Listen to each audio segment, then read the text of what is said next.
All right, we should be okay. We are live. I got a chubby and a chubby teddy. We're ready to go. This is going to be like a war council, but also include the Fandom Alliance. Fans Live, making fans great again, because fandom is not that great right now. But we're going to do it ground level. We're going to build each other up, and with no paywalls. Isn't that great? I mean, I'm not a big channel, but we could support each other. I have a little bit of a following. Chubby Teddy's been there since the beginning. There's been quite a few others, and I really appreciate it. D. Kari, Mad Max in a chubby Teddy. Yes. If you ask for it, I'll try. I'm a little rusty on the Mad Max. Mr. Pete channel needs 800 subs. You're growing, Mr. Pete. You mad? Yes. Chubby's here to balance me out a little bit. I do what I can. I do what I can. Hey, Mr. Pete. D-Car, hello, old friend. Josh V, what's up, Max? Well, I want to talk a little bit more about the Fandom Alliance, how we can support each other growing as a channel and a group without paying each other. You know, a lot of YouTube right now is just creators supporting creators, and only the top, the cream of the crop, if you could call them that, are really benefiting from this. Let's just stop. I'm not saying people don't deserve money for being YouTubers. I'm not saying that at all. I'm just saying it's getting to the point where we complain about big corporations, but then we just pay each other when we could just be keeping the money ourselves and having fun, growing each other's channels with all this nickel and diming of each other. It gets to me. I might be the only one. Let me know if you agree or not. I don't. I actually have done 2 super chats in my whole life. One was to EVS to kind of apologize for some of the things I said, and then the second one was that's a cool thing I have to say, man. well, it was after the live stream that he was generous. Snow Dub is here, so let's bring him on. Hey, what's going on? Can you hear me? Yeah, we can hear you great, Snow. I think we're the regulars here on this Fandom Alliance, this War Council. Snow, you've been a great friend. We're friends on and off the air. You're always supporting this channel. And Chubby Teddy, I think, is a great he adds to the conversation. I really want him to be a regular and build up his channel too. There's also some scary stuff going on on YouTube where we really need to man up, support each other's channels, and go hard before 2020. Because if you're on the cusp of the 1,000, which is it's really this is not talking about Star Wars, but just to give you a glimpse, it's taken the U out of tube. It's more about big companies, because what they're doing is all these videos, if you're not monetized, or you have videos that aren't monetized. And that's the great thing it's still great now, but it will change in 2020. The great thing about YouTube is you could be on the tube. Right. But that might not be the situation after 2020, because the other thing is, even if it's not monetized, it's data, it's computer factories where they keep all these videos stored is not free for them. So unmonetized videos could start to disappear in 2020. Huh. So that means your whole channel, I'm not saying it definitely will, but it could happen. Right. If you don't have your videos monetized, or you're under the monetization, they could start deleting your stuff, saying it's not making any money. We don't want to have to back up this video and have it on our service. And that pisses me off, because that's not YouTube anymore. That's like corporate tube or something else.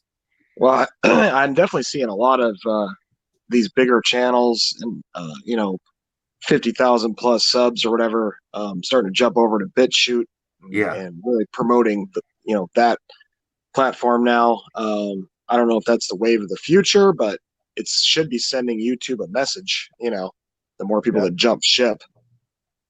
Definitely. I don't think BitChute is because all the advertisers are on YouTube. BitChute is only going to be like a Patreon subscribe star type of platform and tip platform. And that's why I'm not like all for it. The only reason I'm for it is to back up your videos. Yeah. Because I don't like, I'm controversial because I don't like all that Patreon subscribe star joining. So you get special, what is it? Icons and emojis for being a subscriber. I mean, yeah, we complain about paying Disney so much a month, but you want to pay YouTubers that are just basically your fans. They're fans too. I don't want to have to pay everybody. Yeah. I want everyone to keep their money, have some fun. I wanted to. I'm sorry. I'm letting go on the chat. Let me go back to the chat here. Hey, what's up? All right, Sub Money. Thanks, Sub Money. There he goes, talking about COPPA. You go, man. Corporate tube. Yes, I might do a hot video on that about YouTube no longer focusing on you. I think it's a great topic. Yeah, it happened fast too. I mean, YouTube's only been strong since 2008, 2009. So in 10 years, it's already corrupted itself. Yeah, it's no longer about you. It's not. Right. They also push the recommendations for all the people coming over from cable TV that now have YouTube channels and clips. Here's Christy. I invited her on, but she had some stuff to do. But we want her on in the future. Hi, Max. I'm sorry I couldn't be there tonight. And FYI, I'm not monetized, but had to make 3 videos private because they were seen as kids from YouTube. That's another thing that's going on. Yeah. Yeah, Christy just passed 1,000 subs. Oh, that's great. Yep. We need to get Snowdub there. He's close. And we need to start building up Chubby Teddy. Sure. Because the thing is, I don't know how this is going to work. If they start deleting your content and you have no content on your channel and you're trying to get to the monetization plateau, or how are you going to get there with no content? Right. How the hell is that going to work? Right.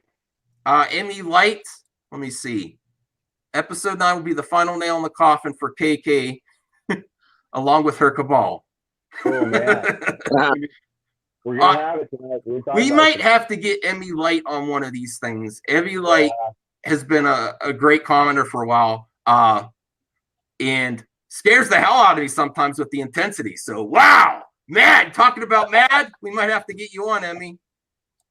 All right, Mr. Pete channel. We're going to start talking about Star Wars soon, but people are coming in. We need to build up Mr. Pete's channel. Well, I remember when you were asking for 300, 500, 600. Now you're up to 800. So go give Mr. Pete some love. But we need to support each other, the small channels. Seriously. I'm a small channel. I don't have delusions of grandeur. I go hard as hell after the big ones when they screw up. But I'm small too. So yes, we need to start supporting people because people are going to start disappearing. I feel after that, no blame to them. If you can't join in on the fun and have content of your own, it's going to be horrible. All right, let me see here. Lily Patton, hi Max, hi Lily. Yes, Snowed Up, smash the hell out of the like button. And actually, I forgot to add a thumbnail. I had a great thumbnail prepared. So I got to go back in here. Sorry. You guys could talk a few seconds while I do this because I have a good thumbnail. I have to fix it. All right, sounds good. Snowdub, how's the dogs, man? They doing good? Yeah, hanging in there. I battled some kind of a nasty cold last week, so I still got the remnants of a little bit of laryngitis. That's why my voice is kind of off, but hanging in there. Yeah, just been staying busy. It's getting cold, at least for Arizona. We're getting into the 50s. Cold for Arizona, man. That is chilly.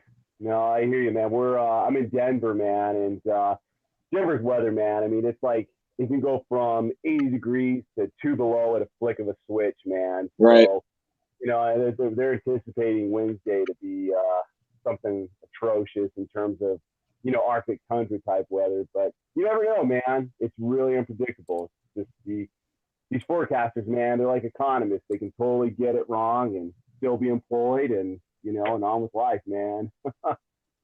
Yeah, we just actually got 3 days straight of rain, which is just rare for us down here, unless it's monsoon season. So, Right. but we gotta watch out for flash floods down here. That's our big issue. Dude, that's sobering, man. Huh. I hope that eases up. Man. I don't know how to add a thumbnail to a live stream while it's still live. I'm trying to figure that out. Let me see here. Oh, I might have found it. Hold on. Yeah, much love to everybody in the chat. Smash that like button. Yeah, everyone. Smash. Okay, I changed it. Man, I'm bad at figuring things out live. Okay, all right, let's get back to the chat, and then we're going to start talking some Star Wars. Emmy, what's up with this COPPA business? I'm out of the loop on that. Oh, it's about creators and YouTube getting caught targeted ads for children. So they have to be very careful because you can't be tracking what children are doing, especially without parental approval. So it has to do something with that. So there's a lot of changes. You have to say whether you're an adult type content or childlike content, and that is going to affect your ads and revenue. January is notorious. I don't know if you guys know about this. I've been monetized for a while now. I have monetization of my videos, but I don't do the other stuff. But January is notoriously horrible for YouTubers because all the ad big companies spend their ads during the holidays, and then in January they don't want to spend anything. So It's like the highest high to the lowest low right away. And then with all these changes in 2022, you're going to see lots of people disappear. I'm telling you. We don't want that to happen. Sure. All right. Lily Patton. I will be pissed if the rumor about Emperor shoot. Okay. Oh, man. We're getting right to it. We're getting right to the gangster talk here. Oh, yeah. I guess this is spoilers about whatever, too. Thanks, Lily.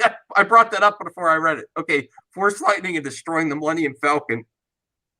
People will be mad. They will be pissed as hell. Yes. I guess Chewie and R2 and Lando are inside the Millennium Falcon, man. Oh, yeah. Disney just wants to destroy everything, man. See, they bring back Lando just to kill him off? That's just rude. Yeah. Anyway, you slice it. Man.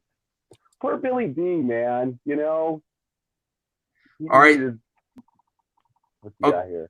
Oh, I'm sorry. Sub Money says, vote for Jon Favreau for Lucasfilm. He'll do great with Star Wars under his control, and he'll take the franchise to the next level of awesomeness.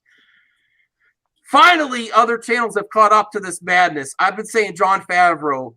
I'm the only one shouting into the void. Jon Favreau for the longest time. I even did a poll a long time ago saying who should take the place of Kathy, Filoni, Favreau, or I also put JJ in there, and then I also put that what's her other, when she hired the mini me, that she's not really, I forget her name.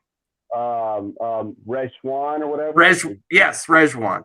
And people overwhelmingly voted for Filoni. And I think if I did that same poll now, that everyone would go with Favreau.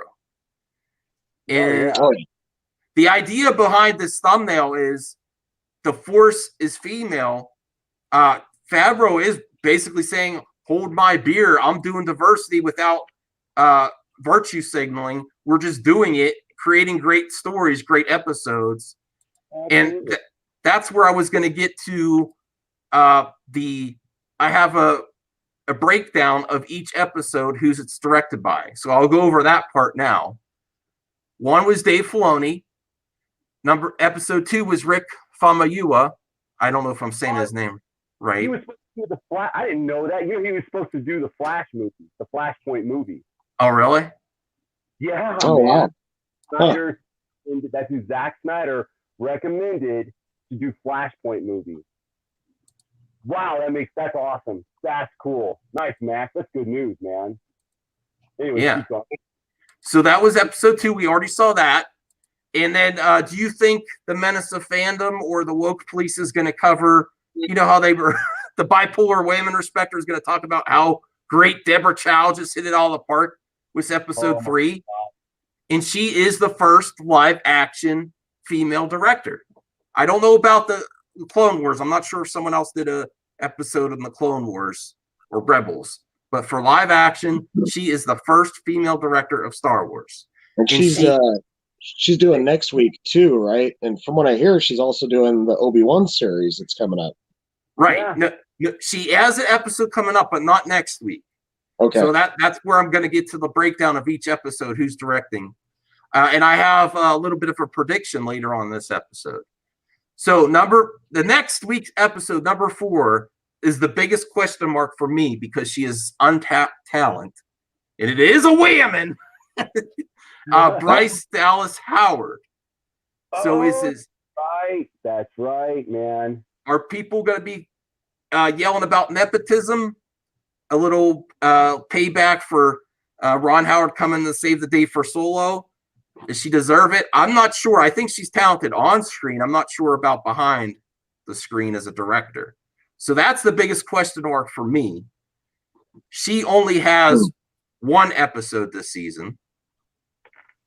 And the episode. We had a pretty action-packed episode this week, so I'm guessing this next one's going to be more story-oriented and, you know, kind of getting back to the characters. So maybe she's good at that. Who knows? All right, good point there. Episode. Okay, sorry. Go ahead, Chubby. No, I agree with you, Snowdub. Like she's, I don't know if you guys saw, what was that show, Black Mirror? That episode, the thing on Netflix they did a while back. Okay. I've heard about it. Oh, it's bizarre, you know. I mean, it's kind of, you know, Twilight Zone for, you know, our day and age. But she was in this really weird episode about social media and stuff, and she did a good job, man. I mean, she's good. I have a good feeling about her being in this. All right, cool. Well, I haven't been disappointed yet, so. Oh, no, me either. Let me see. Episode. Okay, so after Bryce Dallas Howard, and that's the biggest question mark for me this season, we go back to Dave Filoni, who his last one was episode 1. So he gets 2 episodes this season. Right. And then episode 6, Rick Famuyiwa again. Very cool. Then episode 7, which I think that is going to be a really important episode, and how we are going to get an Obi-Wan connection. It's very telling that she got the Obi-Wan series, and she's the second to the last episode. How they're going to link it up. How can you have Obi-Wan? Now think about that. Think about how we can have Obi-Wan, and then they're starting to do more and more flashbacks. Especially also, Max, that's the episode that comes out the week of episode 9 coming out in theater. Yes, that's a great point, Snow. Yeah. So this is, I think this is going to be the episode of the season to watch. I mean, you need to watch them all, but this is going to be the one that I think tries the most stuff and branches out into other series, like the Obi-Wan series. And then episode. Okay, good. Sorry. I was going to say, I'm pumped up for the Obi-Wan series even more now after seeing this last episode. That put me on a whole other level. We have yet to see some good dynamic action like that since Revenge of the Sith. You know, it's been a while since I've got those kind of feels. Agreed, no doubt. I mean, especially the way it ended and everything. The big, you know, Mandalorian Shinobi ninja magic at the end. That was dope AF, man. I have to watch it again. I remember being excited, but I also was drinking a lot, so I was kind of like laid back. and I didn't get to watch. I didn't get to watch it again yet. Before I get to the who's directing the last episode, we'll get back to the chat because if I forget about the chat, it's because I'm not good at handling more folks on more than one thing at once. So I'm trying to do that. Okay, Mr. P Channel. If you think Tube thinks your channel is for kids, you say it's not, and then they can delete it. It's possible. There's lots of things that are going to happen. It's really going to be crazy. I really think in the future, Disney's going to try to own YouTube. Honestly, they put the most money into YouTube for ads. It's the truth. Oh, yeah. It'll make their lives a lot easier. Who knows? That's a scary thing. Christy, Google, YouTube fudged up, and content creators could pay the price. Pay the price? We'll pay the price, I think. Yes, we always pay the price. You always pay the price. You're right. I believe it. We need to help each other. This is the most important time for YouTubers right now. Even if you miss the deadline and they put in these changes, we have to help get people to where I don't know what the sub or the monetization cutoff now is, if it's still 1,000 or what they're going to do, but we got to try. Yeah. So for now it is. It's still 1,000. Say Snow. Say you're close to it now. Tell people to go to your channel right now. It's important. Yeah, I'll post my link in the chat there. I just passed 700, so yeah, I'm getting pretty close. Yeah, I got it speeds up. I noticed the more you get, so it's those first few hundred that are the tough ones. Something I told Chubby off before we went live is something else that we can help is by having these fan live streaming episodes. And if you join in and you're a creator as well, you know how the Colliders, the Campias, they like to clip out their live streams and clog YouTube with clips of their. Oh, I hate that. But here's where we could do it better. If you participate in this show, like you, Snow, like you, Chubby, and you want to start building up your channel, do like a 10-minute segment clip. Say, this was on Fan Live. Check us out for our regular. But here's a glimpse of what you could get. And then you could get a video out of this too, if you want. And, right. And I'm the easiest going about fair use and sharing content and stuff. But if you have a section of the stream you think was particularly strong with your comments, just clip it out and say, this is what you get with the Fandom Alliance. This is the type of content. And that'll help other people want to join in the conversation and get something out, more of it than just being on the live stream too. Get some content out of it. I don't know. It's an idea. Well, that's a good point. It's good to make little clips for Twitter too, and push it around that way. Yeah. Do whatever you want. I'm the easygoing guy. Sub money, true. I don't thanks for the comments on me. I don't remember what that was about, but Tricon 40. Hi Max. Hi Tricon 40. And all right, I really messed up there. Lethal Lightning's here. Max for Prime Minister. Hey,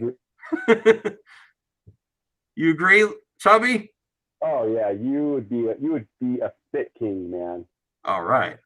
Well, we'll have to talk about. But it's got to be the Doctor Doom mask. It's got to be the Doctor Doom mask. Oh, okay, that's your favorite.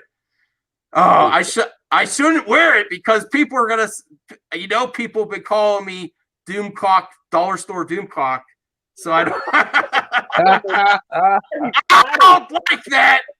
I'm not no Dollar Store Doomcock. I'm a madman. I think I've proven this last year on YouTube. I'm mad as hell. That's hilarious, man. I love your attitude about it, Max. It's hilarious, dude. That's the Jesse Big Stones that started that Dollar Doom. I think that's where it came from. You gotta lie. He's funny, dude. You gotta laugh at that, Max. Yeah. Awesome. I laugh at everything. See the difference between my channel and where Lethal got it wrong before is I say everyone's full of shit. I just tell you right at the start. I don't say I got a source. That's the difference between me. I don't say even if you think they're a source, most of the time they end up not being a source, and it's just BS. I tell you, I'm full of BS right from the start, right at the beginning of every single video. That's awesome, man. We need to get you a George Carlin mask or something, dude. That would be cool. A what? A George Carlin mask. Oh, okay. I'd be up for that. I'm not. I can't live up to the George Carlin name, though. I don't think. Yeah, it's a tough one, man.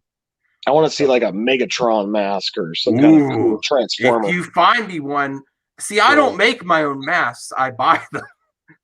Right. I'm not that talented. So if you find me one, send me a link. Ooh, I would love that.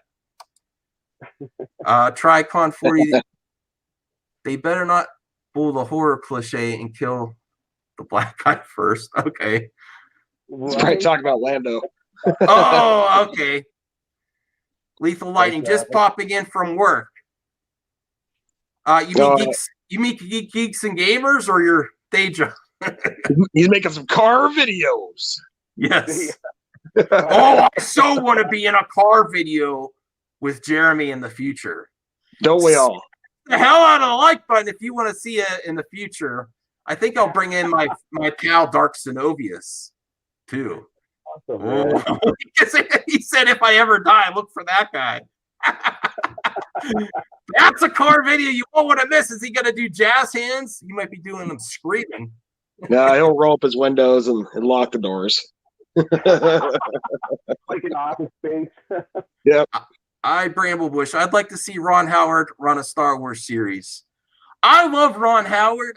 I kind of think his best is behind him, unfortunately. Maybe if he collaborated. I don't know.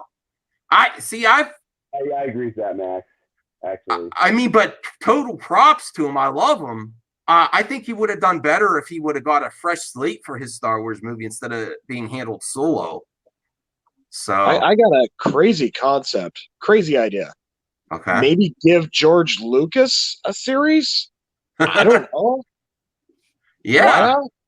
I mean, I know you already paid the man, but hell, the guy did invent Star Wars. Why not give him another shot? I don't know if he wants to, though.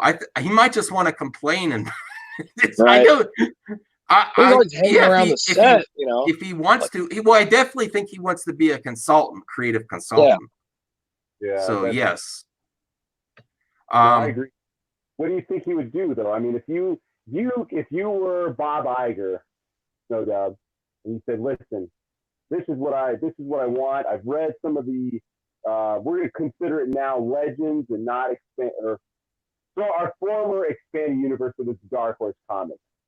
Even now, in those legends, let's just say Bob Iger's like, all right, I'm going to go back my word. We're going to say this is canon.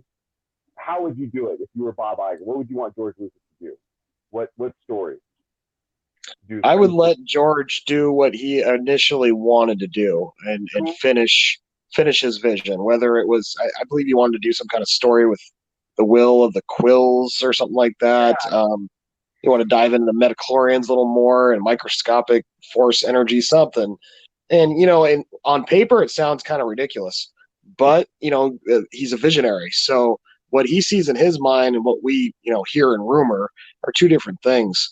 And he never got a chance to even put it on the screen. So, I mean, maybe not, word for word, the exact story that he wrote, but possibly some bullet points from what he made and just let him go with it, Yeah. I'd be up for it if he wants to do it. I think he just wanted people to listen to him and try to use the template that he set up. They're listening now. Yeah, that's for sure. I mean, sources say that he had a little bit of input in the Mandalorian. So I believe it. Yeah, I can see it. This is a good point to hold off on the chat for a little bit. Don't stop.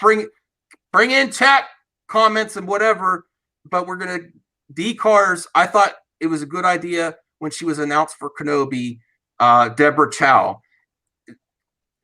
And then I'll announce the last episode director. But how do you think about Deborah Chow now after seeing episode 3? That's what we need to talk about because she is bringing back our beloved Obi-Wan. She knocked it out of the park. It is the best episode yet. Yeah, and I've heard that from a lot of people. It's we got what we asked for, what we came for. Basically, we knew we were going to get this cool character that could kick some ass, but we never had him full out do it yet until this episode. And now we get to see, we got to see his real capabilities, and we get to see him in his nice shiny armor. So we get the full character in this one. Well, Yes. and I love too that they brought up like the whole code of the Mandalorian. This is the way, that kind of thing. Yeah. I got that showdown at the very end was. I meant to say this in the last chat, guys, and I'll try to get too wordy and out of hand with it. But before I went in the last chat we all had, so I don't know if you guys have seen this dude named Left Foot Media. This guy's name is Brendan Malone. He's from I think he's from the place. He's where the Flight of the Conchords from. Aren't they from New Zealand? He talks like them. He's got this accent. He's just very cool and charming. He did this video on the movie Road to Perdition, okay, and why it's such a good movie, why this movie is a classic, and why fathers need to watch this movie with their sons, and how this movie's about fathers connecting with their kids and yada yada, and all in the midst of this Tom Hanks being this mobster. We know the story and everything. Well, I really feel like after watching that video about this guy summarizing Road to Perdition, I went into that mindset of the Mandalorian, this Mandalorian show with the mindset of Road to Perdition, man.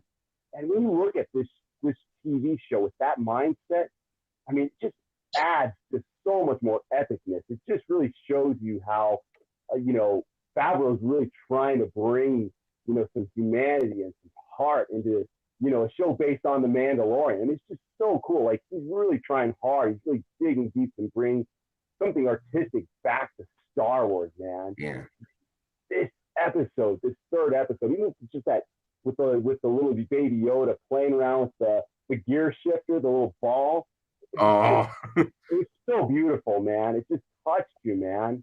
Not in a creepy, I got a van in the backyard sort of way, but you know what I mean? It really touched you in a like, I gotta call a friend sort of way, It's just so cute and beautiful, But it didn't feel like it was that whole nostalgic, it's a Star Wars trailer, listen to the loud John Williams music, we're gonna get your money.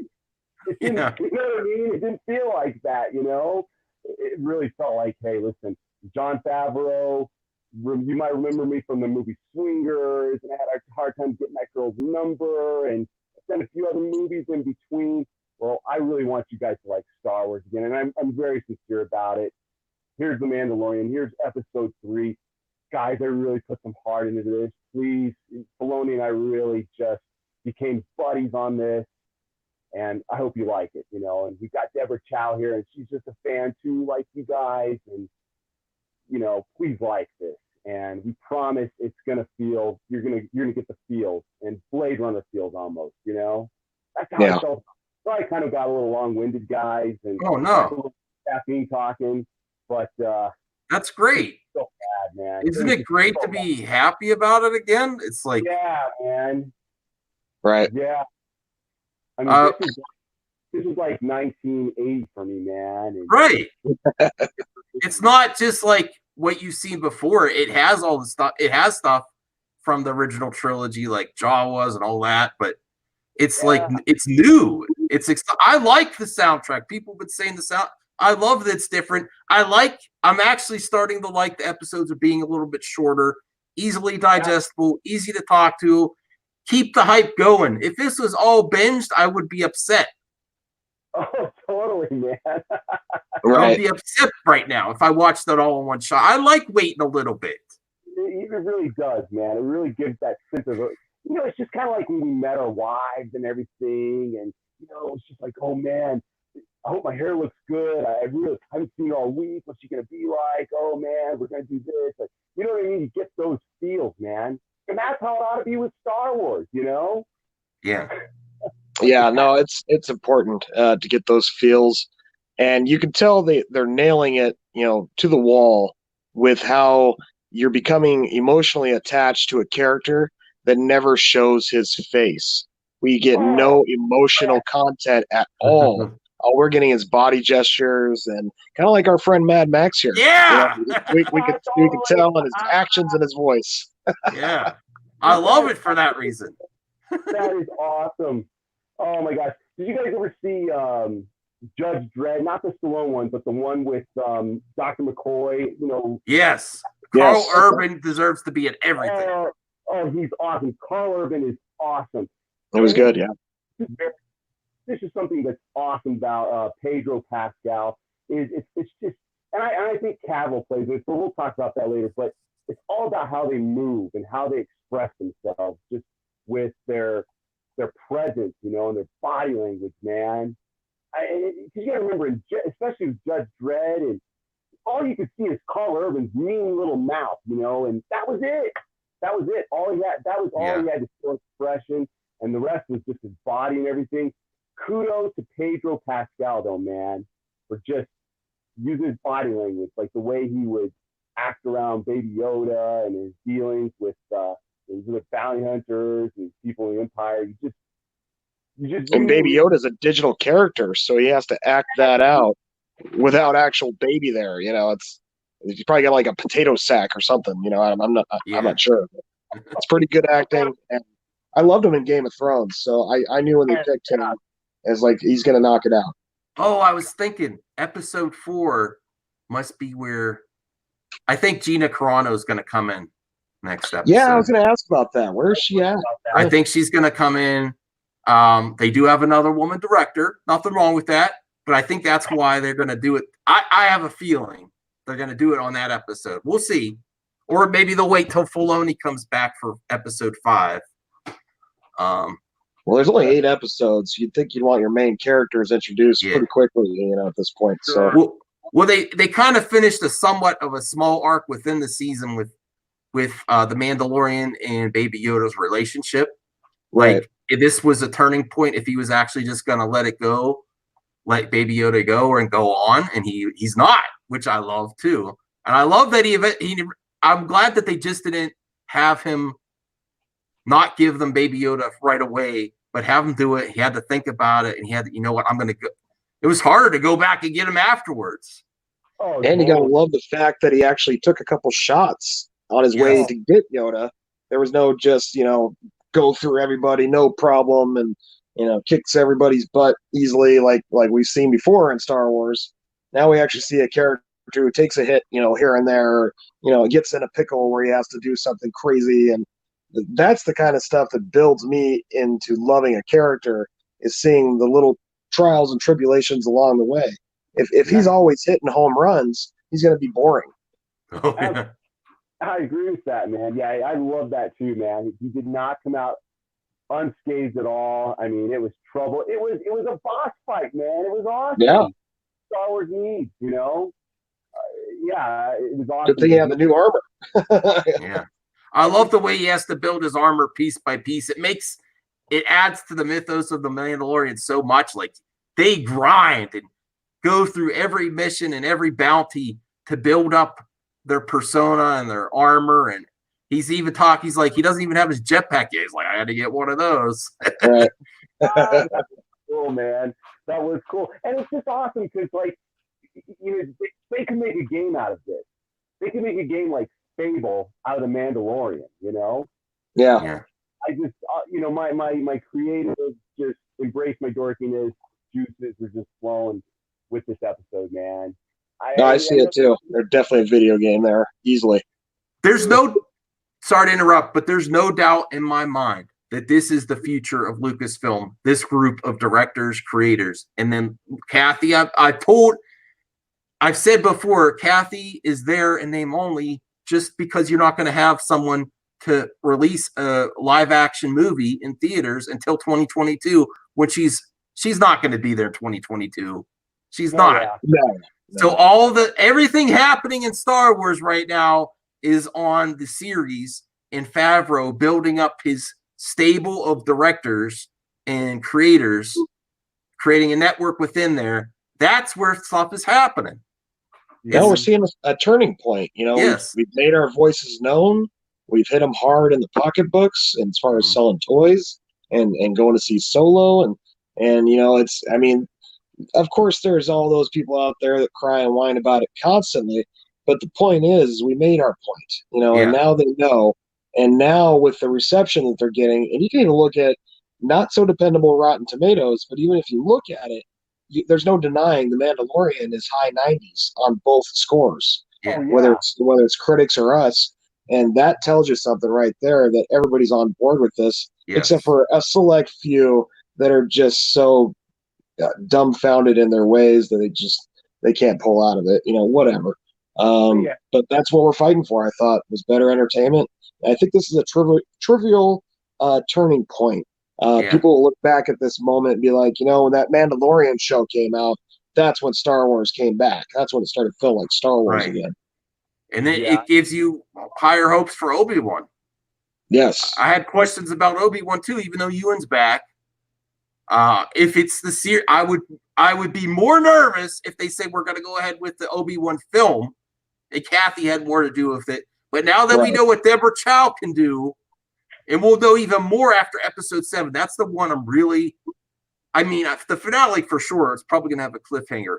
But that's really where we're going to see, I think, as a little nod to the Obi-Wan series. That's my prediction. I think we're going to get to see another Darth Vader Obi-Wan battle that they never mentioned or talked about, but happened, because when you see Darth Vader in New Hope, he mentions, there's a presence that I haven't felt since, and then he leaves it off. He doesn't say anything. Good point. That's possible. There's an open category there where they could shove Darth Vader and him in for another battle. Obviously, neither one of them would die, but they could set up the stakes where it could be pretty dynamic. Yeah, good point. Well, that's pretty cool. I want to see it. We saw that little trailer. You guys remember that Star Wars Scene 38 thing where they reimagined did it? I loved it. I thought that was amazing. I'd love to see something like that, and maybe that was what kind of spawned the idea. Who knows? Now would be a good point to pick out to tell the final director of season 8, which I'm not against this director. I'm a little too much joking gets me annoyed. I like him. I think he's talented, but it's a weird choice to put him as the final episode. That's where I'm like, Taika Waititi for episode 8 and to end the series 1. Yeah, really? I'm with you, Max. Here's the thing: Taika Waititi is a double-edged sword for me, man. Yes, I like what he does visually. Like, I thought visually, Thor Ragnarok looked cool. I mean, it was like live hat. This sounds ridiculous, and I do mean this as a compliment. But some people are saying, will tell me like, dude, you're stupid for saying that. But it looks like Thor Ragnarok looked like Masters of the Universe, the live action movie, how it really should have been. Okay, and I mean that is a good thing, man. And I know that visually, Taika Waititi will do a good job with it. I'm sure he'll put it. We'll see some things that we're going to be like, whoa, that's cool. But yeah, man, the joking. I know. I'm scared.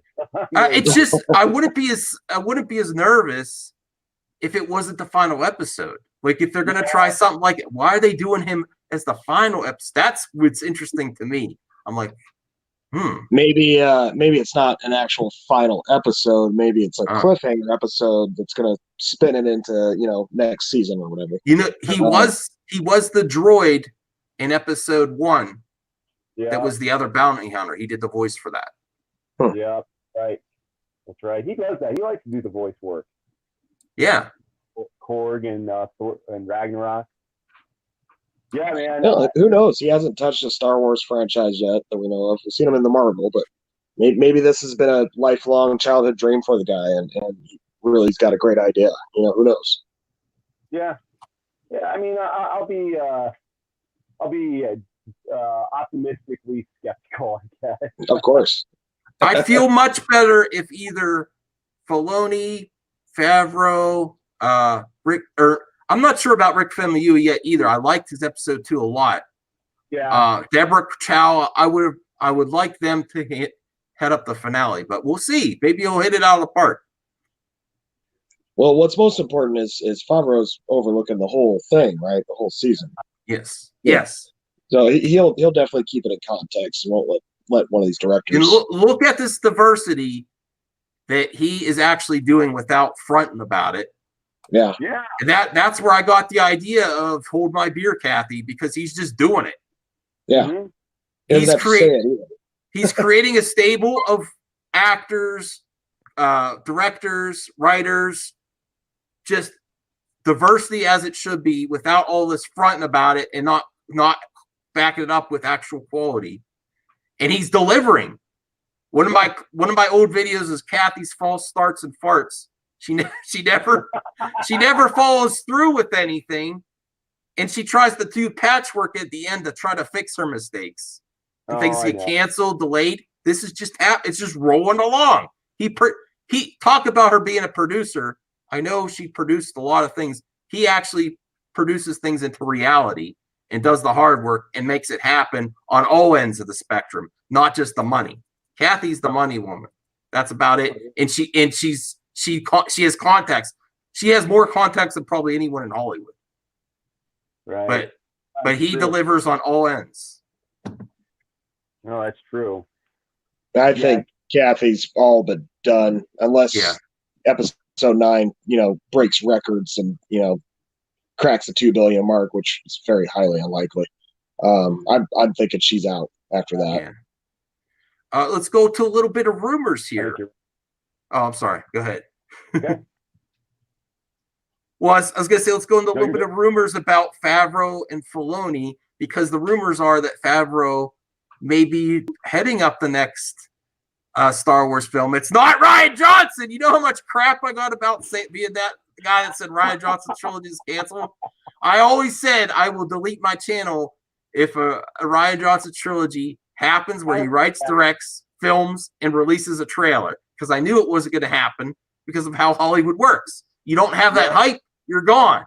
You don't have constant growing hype and anticipation. It just doesn't happen.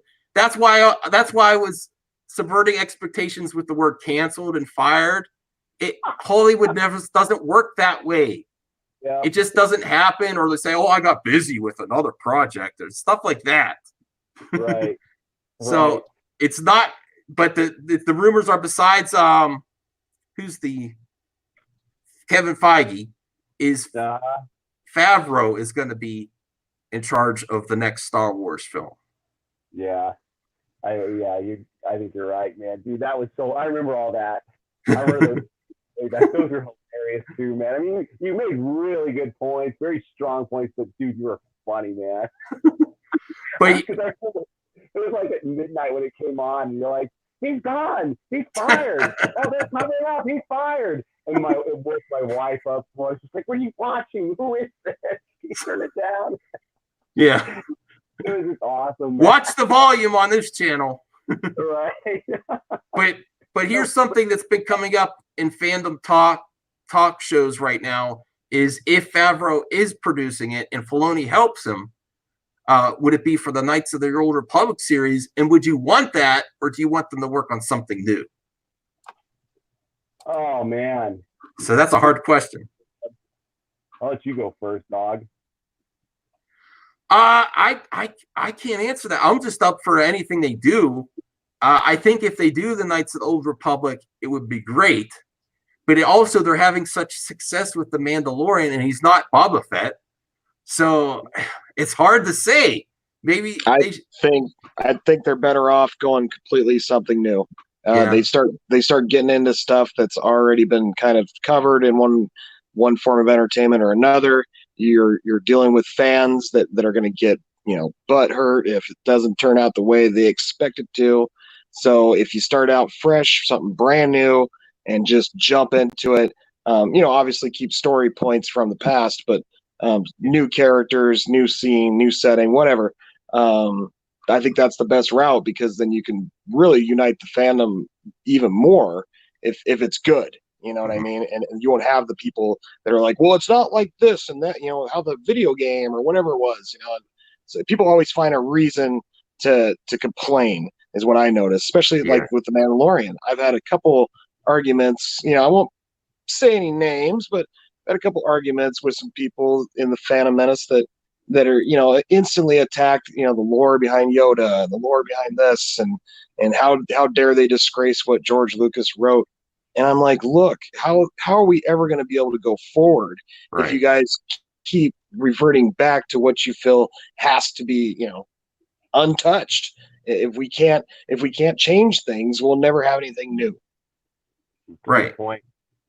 I think there's a balance. There's a balance in everything. You have to try something new, but respect it. And you can't criticize everything new just because they try it different if they change something. Because then what's the point of making anything? Exactly. Go ahead, Max. I'm sorry, man.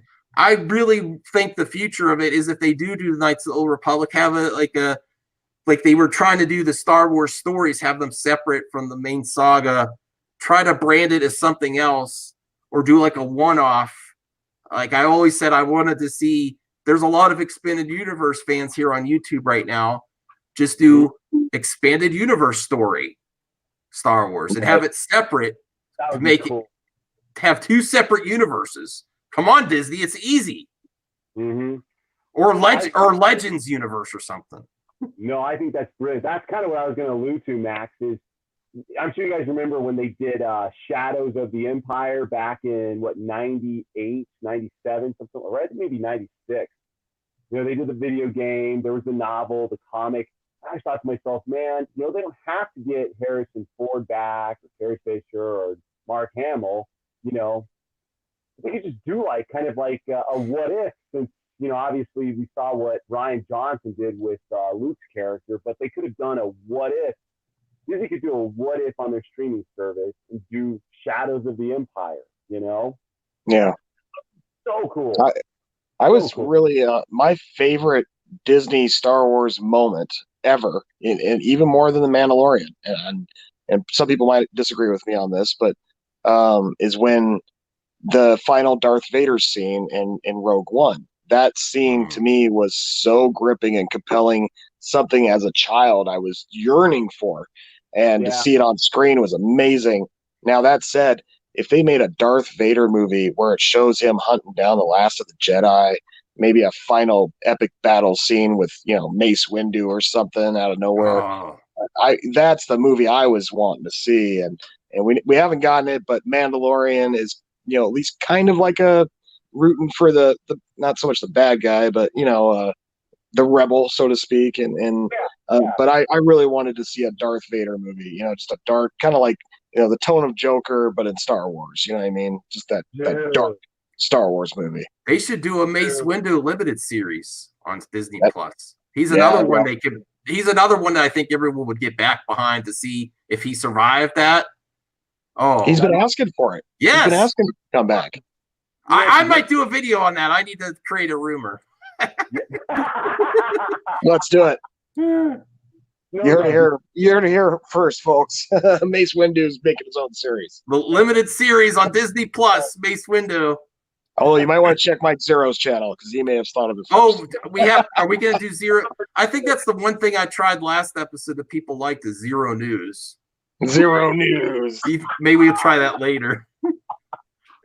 It's funny. He's getting pissed off now. He used to be so hopeful about Star Wars. He'd have this really upbeat tone in his voice about, there are these series about Rey being Palpatine's clone, blah blah blah. I remember all this stuff when even before The Last Jedi came out, he was just so hopeful and excited, as we all were, And just as the movies progress, I mean, you just hear his tone just really get a little more, I guess, he's getting a little more, sour.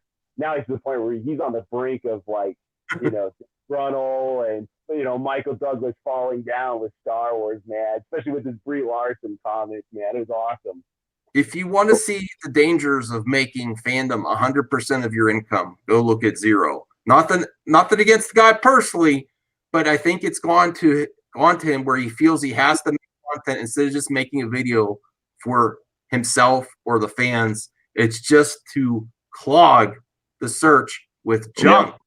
Every good video he does gets counteracted by his crap. Right. And he posts, 4 or 5 a day, I think. I mean, he's relentless. His thumbnails look cool, though. What's that? Matt Jarbo's in the chat. He said, we got this covered. posted an article about the Mace Windu series. Whether or not you believe it is entirely up to you. All right, Matt. I'm gonna roll with that on one of my videos. And if you want, nope. Like I said, I don't want to put pressure on them. If you want to pop in a few minutes just to say hi, you could go in a couple minutes. But we're actually kind of light. It's partly my fault. I'm hard keeping a schedule with my family life and all that, so it's hard. I really appreciate both Snow Dub and Chubby Teddy because they always deliver on their promise to come on. I gave a wide net of people. I said, come and join. Nothing against them. It's hard to work everything out when you're a working man and you got family life. But if you would be so kind as to pop in, we would appreciate it. But I think this is the stable of the War Council and the Fandom Alliance right here is me, Snow, and Chubby. And Black Angus too, but I don't know where the hell he's at. He's probably dealing with some family stuff and work stuff too.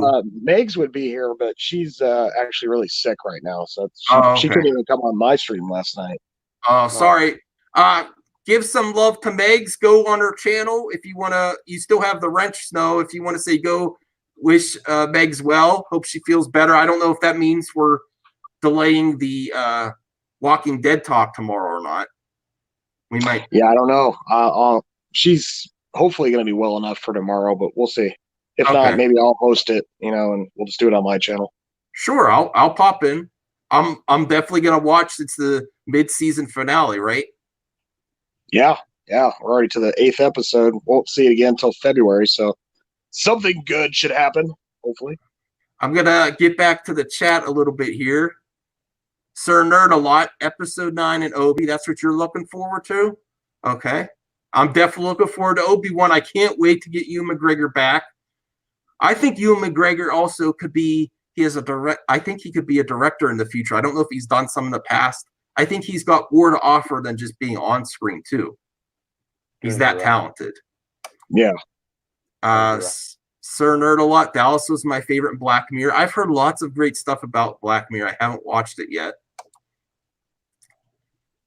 G-Wall is Chubb's dog in Aussie too. I'll let you answer that. No, thanks for asking. No, his he is actually a blue heeler mixed with rat terrier. Cool. Yeah. His name's Doug, by the way. His nickname is Chubby Teddy Monster, though. I love your dog. I'm all about the dogs. Go check out Snow Dubs. I did not know that you raised dogs, Snow, before your video. Yeah, Dobermans. I've been raising Dobermans for 15 years. I do the stud service, so I keep the males and give out my mail. Just like all your family, right? That's right, the man juice. Right on, man. I love Dobermans. They're a great breed, and they're war heroes too. A lot of people don't know that they helped us beat the Japanese in World War II. Go check out his video. If you can, post your video about it. That was a great to see a different side of you. I loved that video. Loved it. Yeah, I want to make more. We're gonna do another one here pretty soon. Let's wait on that because that one was kind of rough. I was just old footage. I want to do a good one where it's a nice widescreen shot. So, but just sub to the channel because I'll be doing at least a couple of those a month now. Sure, I'd love to see it. I got 3 of them running around here, so I got all kinds of footage I can use.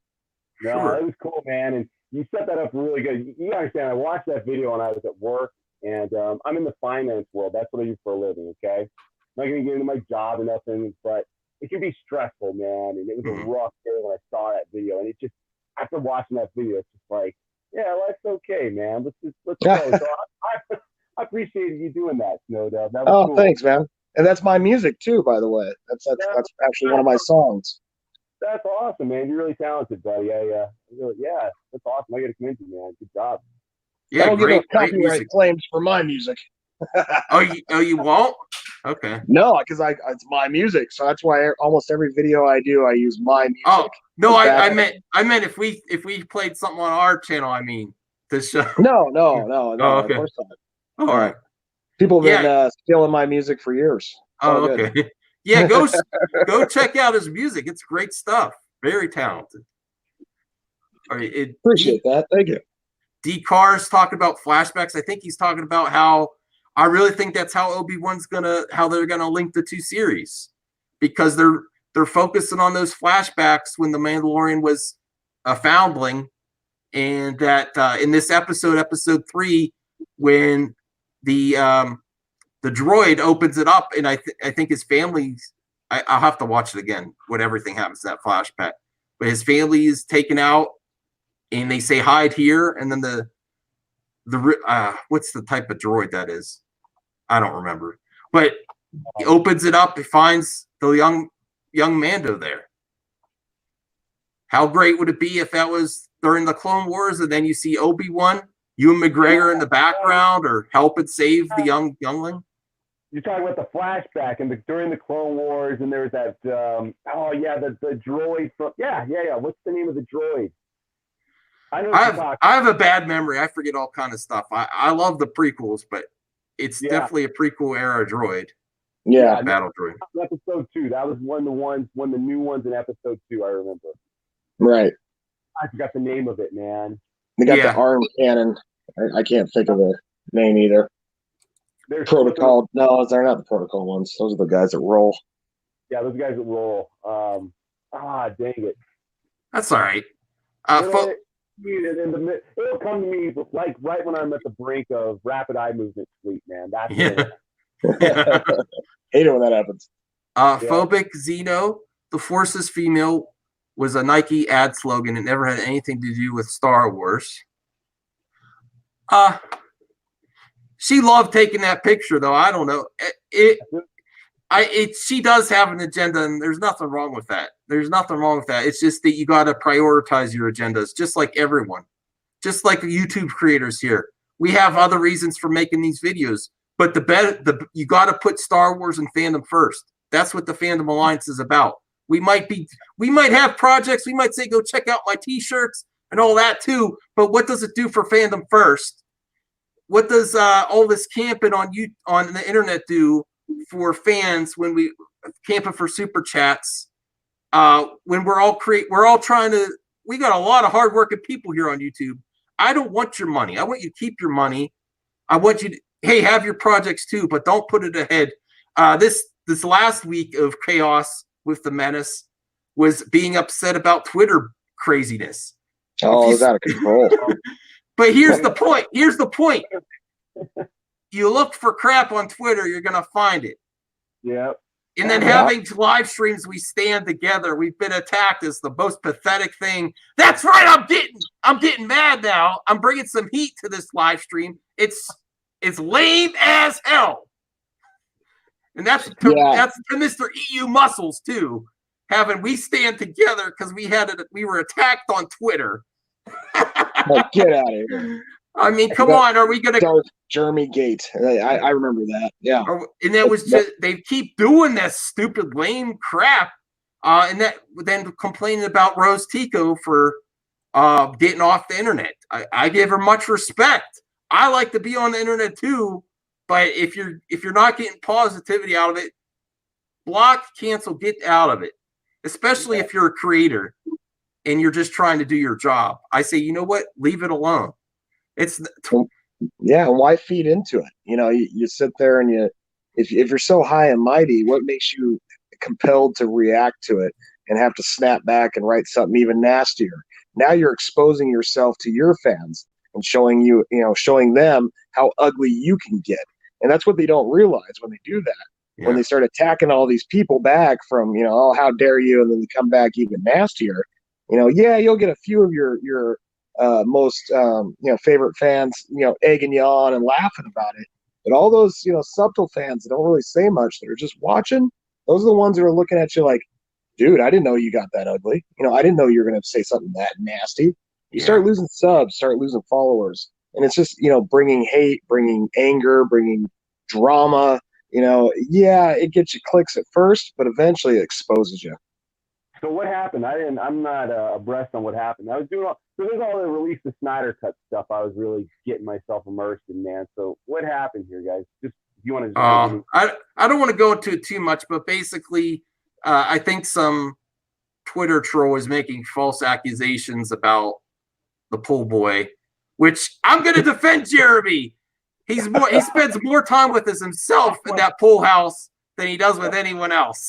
So I don't think he has time. She blocked me too, Max. And you know, I haven't been friends with Jeremy in 6 months, and she still blocked me. So I'm going to defend Jeremy. I think he spends a lot of time with himself, especially with those 3 monitors. I don't think he has time to do what she's talking about. There you go, Jeremy. I'm defending you, man. Yeah, take notes of that. Clip that one out. All right. Christy. Tomorrow you're going to be on another video, Max. I think Max finally backs me up. I think they've forgotten about me. I need to get my videos hotter so they don't forget who I am or where I'm at. Oh, they haven't forgot. I promise you that. Yeah, man. They're just hoping you go away. No, I'm not going anywhere. I'm gonna break shit, smash shit. That's something. That's something. Ryan Kindle encouraged me. He said, "Don't let others determine your fandom." Hell yeah! I'm not letting the biggest menace determine what my fandom is, even though they're the most popular. Screw that. Ryan Kindle really told you that? It was one of his. I don't know how much of that he said in his video, but that was the title of his video. That's pretty cool. And it was talking about Twitter trolls, though. Oh, okay. Well, hey, man. Mr. Muscles has been crying about Baby Yoda from the get-go, and I've got to completely disagree with Mr. Muscles. And in fact, I'm about ready to do a bicep reveal. Maybe I'll do it on his stream. Maybe I'll do it here. I don't know, but Mr. Muscles ain't really Mr. Muscles. And, oh no! Snow, you're getting mad. Biceps really look like, and I ain't been working out recently, so I know. Hell yeah, I'll watch that. Yeah, earn that name, Mr. Muscles. That's funny. Quit knocking baby Yoda. We're team Baby Yoda over here. I think he's a great character. And Raylo. What? I'm team Raylo. I might go all in on the Raylo and do a Raylo fan who goes to bat against the menace of fandom. How they've been treating Raylo fans. G-Wall, living in a van helps. Man, I'm late on the chat because I don't know what that was about. Yeah, you're back a little ways, I think. All right, Daniel's hot topics. The Mandalorian Jon Favreau is way better than Kathleen Kennedy. The Mandalorian episode 3 was so great. We agree with you. Hot topics. He's been a guy that's been along with me for a long time, so I appreciate it. Sub Money, how would you react if there was a rated R Star Wars movie and a 4 Star Wars movie? I would love it. I'm a horror fan. Yeah, I think it'd be awesome. I'd be all in for that. I think they could do it, definitely. Even with the Battlefront 2 where they had the surviving the Ewoks, that would be interesting too. They did really give the Ewoks some credibility and scare the hell out of you. Ooh, like an alien type Ewok. Oh man, that'd be cool. A crashed planet and then having the Ewoks attack you. Ooh. Then they cook you and eat you when you lose. Oh yeah. There you go, man. Use your helmet as a drum. Yes. Right? Tricon 40, love your content, dude. Thanks, Tricon. Oh yeah, here's Snowdub's link. Go check him out. We might have The Walking Dead on there tomorrow or this week, or if not on Meg's channel. So go sub to him, go sub to Meg's, give Meg some love, say hope you feel better soon, and then depending on what happens, we might be talking about The Walking Dead on Snow's channel. How'd you guys feel I'll give you about an update for you tomorrow on that one. Okay. I just said I'd update you on that tomorrow. Let you know. Okay, sure. Tricon 40. Oh hell, King Mad Max. Thanks for the sentiment, but I'm about not bowing or hailing to anyone. We're all equals here. We're the Fandom Alliance, a group of great people. Oh, Jarbo has entered the backstage. All right. Let's see what he's got to say. Hey, Matt. Hey, what's up, guys? Can you hear me okay? Yeah. Yeah, sound good. Great. Thanks for popping in. I think something I want to get your opinion on is Jon Jon Favreau has done what Kathy hasn't been able to do and brought diversity with the season 1 of The Mandalorian. And Deborah Chow, and I don't think enough people are talking. She is the first. Is she? I'm asking you too. Is she the first live action director of Star Wars that's a female? I think she is. Maybe not on the Clone Wars, but she locked it out the park. Well, not only that, but Rick Fumiyama, whatever his name was, I can never pronounce his last name. He's black, and he did the second episode. Yes, I love that episode too. Yeah, I mean, but the Deborah Chow, my God, knocked it out of the park. And she's going to be back for a second episode, one of the most pivotal, one of the last 2, number 7. What are your thoughts on that? I'm hyped. Yeah, I'm very hyped for it. My prediction is that's the one going to be the most important episodes of the season, and it'll somehow link with the Obi-Wan series that she's doing, maybe with a flashback. I have a feeling that's the episode where we're going to find Obi-Wan's cameo. Yes. Because that's pretty heavily rumored right now. But I also think that episode 7 is going to tie directly into The Rise of Skywalker. Okay. Yeah. It's Snow said earlier that that's the one where they changed the schedule for the release of episode 9. So it's very possible. Yeah. I mean, Disney is nothing if not synergistic, right? Mm-hmm. So finding a way to connect it together, considering they want the MCU approach to Star Wars, it makes sense to find a way to tie it in. Mm-hmm. And I think it really is going to boil down to cloning. I think they're leading up to cloning being a major factor in The Rise of Skywalker. Yeah, they need all the help they're gonna, they need all the help they're gonna get for from the Mandalorian going into episode 9, because so many people are so nervous about how it's gonna end up. Yeah, but nervous doesn't necessarily mean not to go see it, right? Sure. Right. And that's the thing people like. When I argue with people over like how much it's gonna make, maybe not $2 billion, fine. But if it's better than The Last Jedi, we're talking 1.6 to 1.8. And and the thing is J.J. Abrams is a crowd pleaser when it comes to style. Yeah. So I mean, in default, winning by default too, because having a known entity as Star Wars during the holidays when you're with your family, what are we going to go do when we're all together as a family? There's going to be big groups of families seeing this.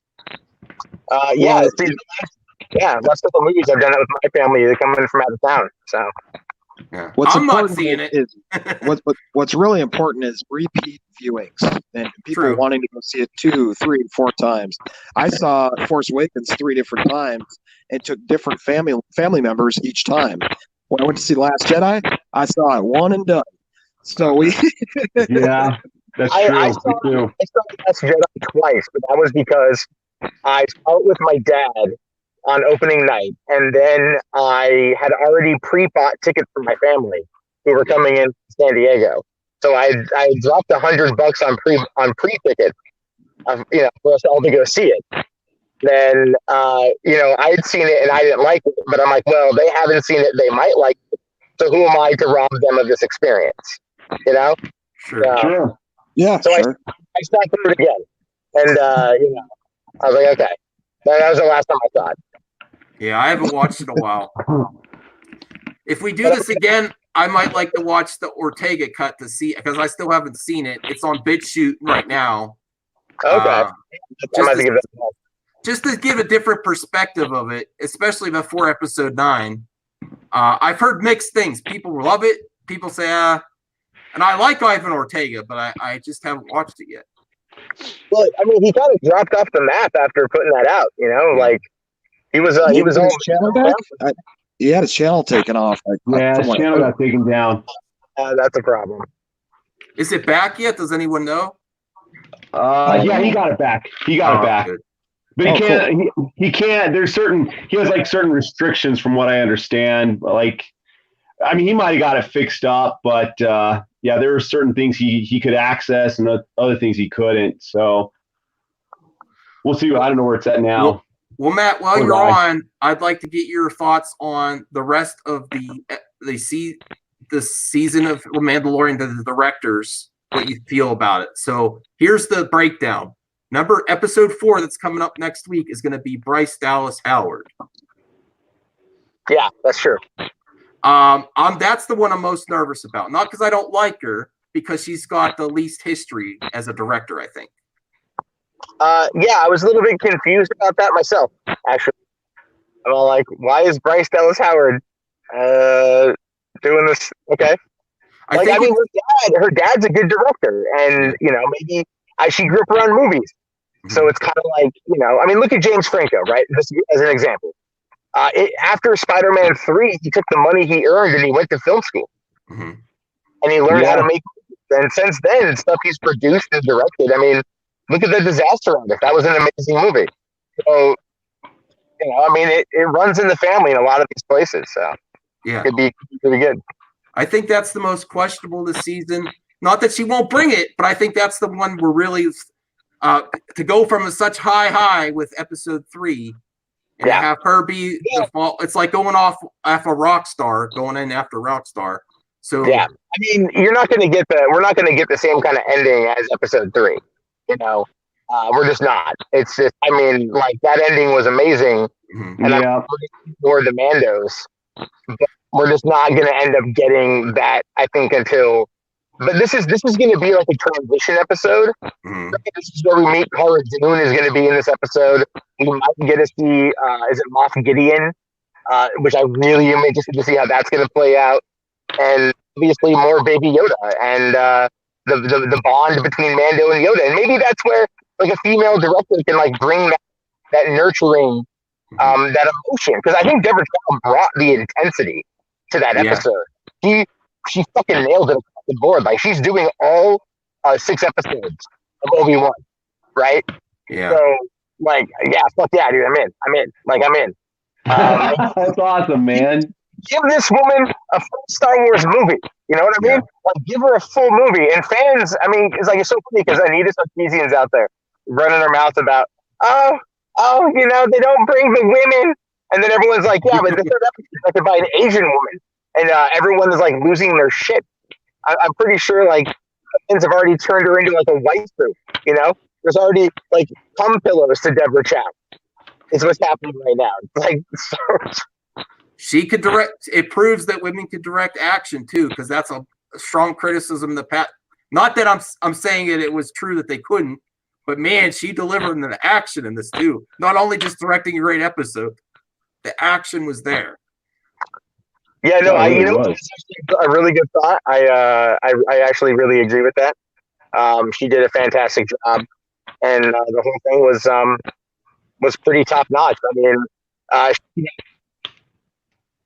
I've watched it a few times already, and I really like it. So, all right. So episode 5 is going to be back to Dave Filoni. Episode 6 is Rick Famuyiwa. I'm not sure if I said his name right. Number 7, Deborah Chow. And then the weird one for me, only because it's the last episode of the season, and me and Chubby, Teddy, and Snow were talking about this earlier, Matt, is we kind of have it's a double-edged sword with Taika Waititi. He's great, he's talented, but he can also bring in too much humor, and it's weird to have him as the last episode of the season. That's kind of weird to me. But I still have high hopes. It just seems like an odd choice not to have one of the ones that started this series ended, or Deborah Chow. Well, I think Taika Waititi indicates one thing in particular, and that's more IG-11. Because IG-11 is coming back, baby. Oh, okay. Like, you know it, and I know it. Oh, yeah. Yeah, he did a great job as that droid. That's the thing with this show. Is it's like people are looking at it and they're just like, oh my god, like I love Baby Yoda, I love IG-11, Mando is the shit. What is it? What was the heavy Mando? What was his name? It was like Paz Vila or something. I'm not sure. Yeah. And that was voiced by Jon Favreau, who That's right, he was. Voiced another guy with this, what we think is that dude's father in the Clone Wars. Like, there's so much little creativity there, and I love the fact that they're bringing in Clone Wars. I love the fact that they're treating that as not just not just a cartoon, but it's like part of the show. And so like it'll be really. Go ahead. Well, what's most interesting to me on those last two episodes, I was mentioning this to Max and Teddy earlier, was that Chow's got the one that comes out right before episode 9 releases in theaters, and then that last one done by a Thor Ragnarok guy will be out basically the main first week of the release of episode 9. So both those episodes are pretty crucial, I think, as far as tie-ins and people talking about two different worlds of Star Wars at the same time. So I'm curious on how they're going to twist them together. Yeah, you guys will have to let me know. I think you should just spend the $9 and go see the damn movie. I'm not seeing it. My wife is seeing it. I'm just sticking to my. I actually think that the changes have been made, and this leads on to my next talking point for this episode is Colin Trevorrow reveals Lucasfilm had no plan to bring back Palpatine, but I was gonna just end the title of my video, no plan, because they weren't gonna bring back Palpatine until JJ came back.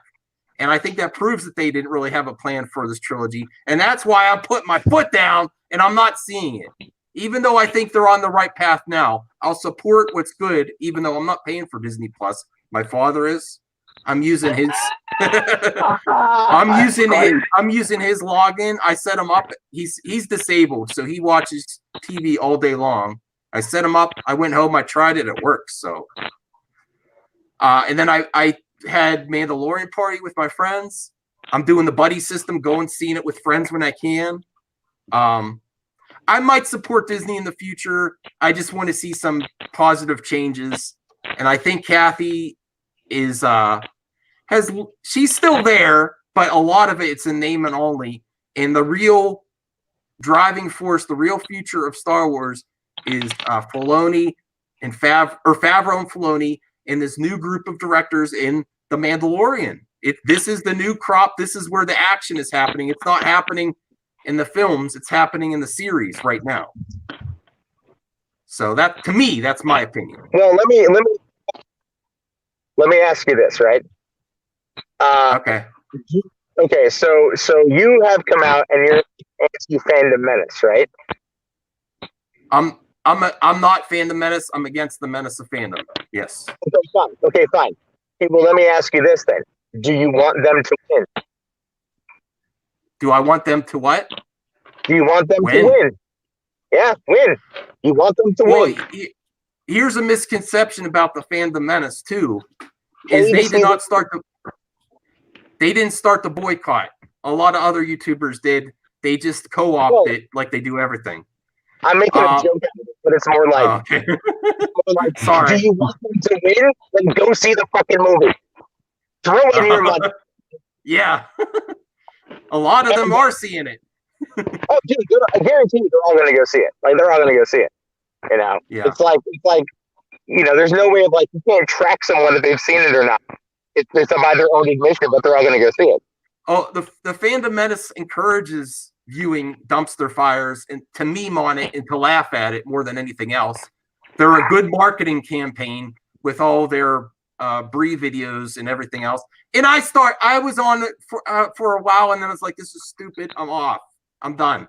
So I see how it's easy to get caught up when you see the clicks coming in, but then you start to look at yourself like, am I being genuine, or am I here to make videos, to do something, to give a good commentary, to a review for the review community, or am I just here for hate clicks? And I got to that point. I'm trying to switch up the content, like having you on, having Chubby Teddy doing more live streams too. I'm trying to do better content. It's a struggle because a lot of the stuff that gets promoted on YouTube is crap. Shit floats on YouTube. Especially when you leave floaters out constantly every 2 hours of the same, well, like zero news. That's just I should have said that. I think, I see what you're saying. I see what you're saying with that. It's like me personally, like I'm going to go support the movie because it looks like it's going to be a good time. Now, I could entirely be wrong, and I'm open to admitting that if I am. If I walk out of that movie and I'm not like, then I'm like, okay, egg on my face, and I can admit that. I'm man enough to admit it. But at the same time, like I know you didn't, but I actually really enjoyed Terminator Dark Fate. Mm-hmm. And my review of Terminator Dark Fate angered so many people that I'm all like, now I have to go see Rise of Skywalker. Because and they don't, it's going to get some panties in a twist. That's the case. It's funny. I have nothing wrong. I have nothing against people that are going to go support it. My thing is I'm against people that constantly complain and then just still show up day one because you're not doing anything except making yourself look like an idiot. And it's proven that the only thing that big corporations listen to is your wallet. It's just proven. So, and that's for or against something. If you want to support something, that's the best way to support it is with your wallet. Voting with your wallet for or against something. Anything else, and you're just perpetuating a circle of hate and access media and hate media, creating a constant war in this fandom. Well, I mean, what is it? Shit, what is it? God damn it! Oh yeah, okay. Look at all the hate videos on Brie Larson, right? Mm-hmm. Did any of that stop that movie from making $1 billion? People would have forgot about her if it wasn't for all her marketing. All she has to do is post a Instagram with her next to C-3PO saying, "Did someone say Star Wars?" And she's got the best marketing. All these movie companies, all they care about is if your name is trending when you're attached to a project. Doesn't have to be positive. It could be negative or whatever. When she says something, people listen, and the top of the Fandom Menace makes 100 videos, and so does all his followers. It's the easiest marketing campaign. I think she'd be more irrelevant now if people weren't talking about her, because she did. I finally watched Captain Marvel. It was just okay because it's on Disney Plus. She didn't knock it out of the park like other actors in the MCU, where people were like, "Oh, on board." She's just okay. I don't think it was bad. I don't think it was good. It was pointless in my opinion. Yeah, because no point was she actually in any danger. It was, as far as Marvel movies go, there was nothing at stake. Yeah, there was nothing. So the strength in Brie Larson attaching her to her project is free marketing and trending. Everything. If we stop being so reactionary to everything she says, she would get less projects. So you're only helping her. True, I think. Yeah.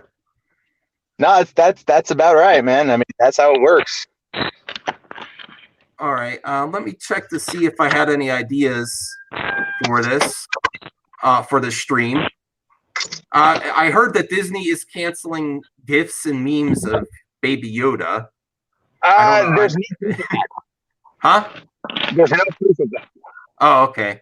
I looked into it yesterday. Basically, one writer from Vulture said that Disney issued a copyright strike or copyright claim against their GIFs on Giphy. But then I went on Giphy and I looked up Baby Yoda, and there's tons of memes. There's tons of GIFs. And then the writer who said that this is what happened claims she has the email. People have been asking her to post the email, and she hasn't posted the email. And instead, they hired their artists to do custom Baby Yoda artwork that they put on their website. And I'm just like, I think you're up for the show. But hey, I'll be back in just a minute. All right, I'm gonna mute for a second. Okay. You're good. All right. Crazy, man. Yeah. I thought Captain Marvel was the worst Marvel movie out of all of them, but okay. It's still man. A Marvel movie. It's not some good special effects, but compared to all the others, I thought it was hard. If it was at the start of the MCU, it would be people would not look at it as fondly. Yeah. I don't know, man. I'd rather eat rotten sushi and got diarrhea, man. That thing sucks. That was just the worst thing, man. You know what really would? It was so stupid how they did the soundtrack and the No Doubt song. I mean, that was just like, oh, I'm just a girl. Let's fight the patriarchy. Oh man, it just made me hate No Doubt and some of the cringeworthy '90s nonsense. You know, I don't know. I'm Chubby Teddy, but you can call me bitter. No, I'm not going to argue with you. Not at all. So J.J. Abrams, I heard, is going to be on Good Morning America tomorrow. All right. There's new footage. So, how are we going to get into the whole Kath Cray KK talking about? Oh, there was no source material we could work with. Well, boy, they ran with that one. Didn't that was a bad interview. Yeah. It proves that she did the right thing by hiding these last few years. If she would have tried that, love or hate George Lucas, while he was making and directing his prequels, he still did interviews. Yeah, that's true. She failed to defend her choices in interviews. She hides until she's paid for a Star Wars Celebration. So I think after this recent interview, it was absolutely the right choice. Her opening her mouth sometimes causes more harm than good. Actually, most of the time. Well, it's also interpretation of her words, right? Yeah. When she was talking about episode 9, when she said it's a nut to crack because there's no source material. Oh, okay. What she's referring to is when she says there's no comic books or novels. It's because there's no book to pull from to adapt. It ain't. So it's kind of like they're entering into season 8 of Game of Thrones territory, but they just need to come up with an ending. And that's kind of what I think Trevorrow was having a problem with, was predominantly because of he couldn't crack the nut for writing the script. He couldn't crack it, and it's possible that it had something to do with Rian Johnson killing off Luke. And because he says Trevorrow had said in an interview, he goes, well, it sucks that it didn't work out, but I got to tell my story to George Lucas and Luke Skywalker. Mm-hmm. So I interpret that to mean he was like, nah, Luke was definitely on my mind, and I wanted to, and I gotta tell Mark Hamill my story for Luke Skywalker, and I think that's what it was. Mm-hmm. But then JJ came in and JJ pitched Palpatine. But then in Trevorrow's own interview, he did say that was what was missing. That was the key to the lock, right? Okay. So he's saying that is something. He's like, I didn't think of that, and that brought it to a whole new level. So that gets me kind of excited because okay, they're hyping up on that shit. That seems pretty good. Yeah, I could see your points there. I'm not gonna lie and say I'm not interested to see if JJ pulls it off, but from what I've seen of the trailers, for me personally, I'm not interested in seeing it all, so I'm just not gonna do it. Well, see, I've been watching a lot of because they've been dropping a lot of those 30-second previews with a little bit of footage here and there, and I really like that because it's feed drip, kind of keeps me going. But if you look at it, right, this is where JJ versus Rian Johnson is totally different. Look at the size of the spectacle, and not only The Force Awakens, but The Rise of Skywalker. I mean, there were some massive set pieces.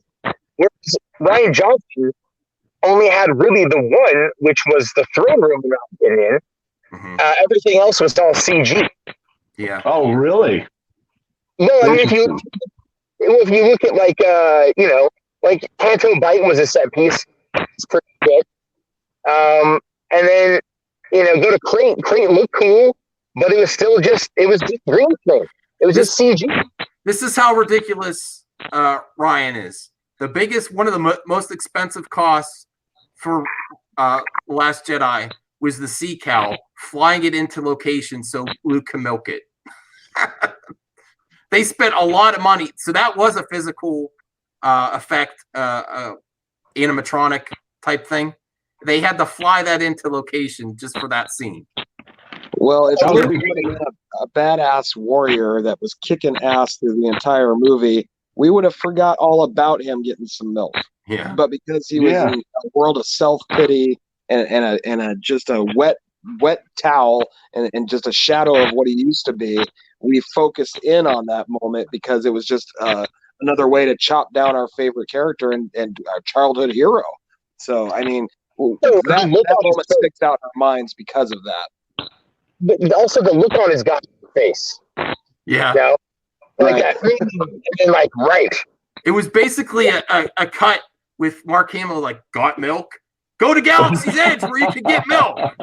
Where you can get all the... That's exactly what it was for. It was for Galaxy's Edge, so you have Peter McKellar milk. And then the monster looks at Ray like, you want some of this? You know you want some of this. Right. Jedi Froyo. That's just such a... I mean, imagine if, like, a better director would have... I mean, you know, this is... Like, oh, God, I hate talking about The Last Jedi because I always get... me too. I just get mad.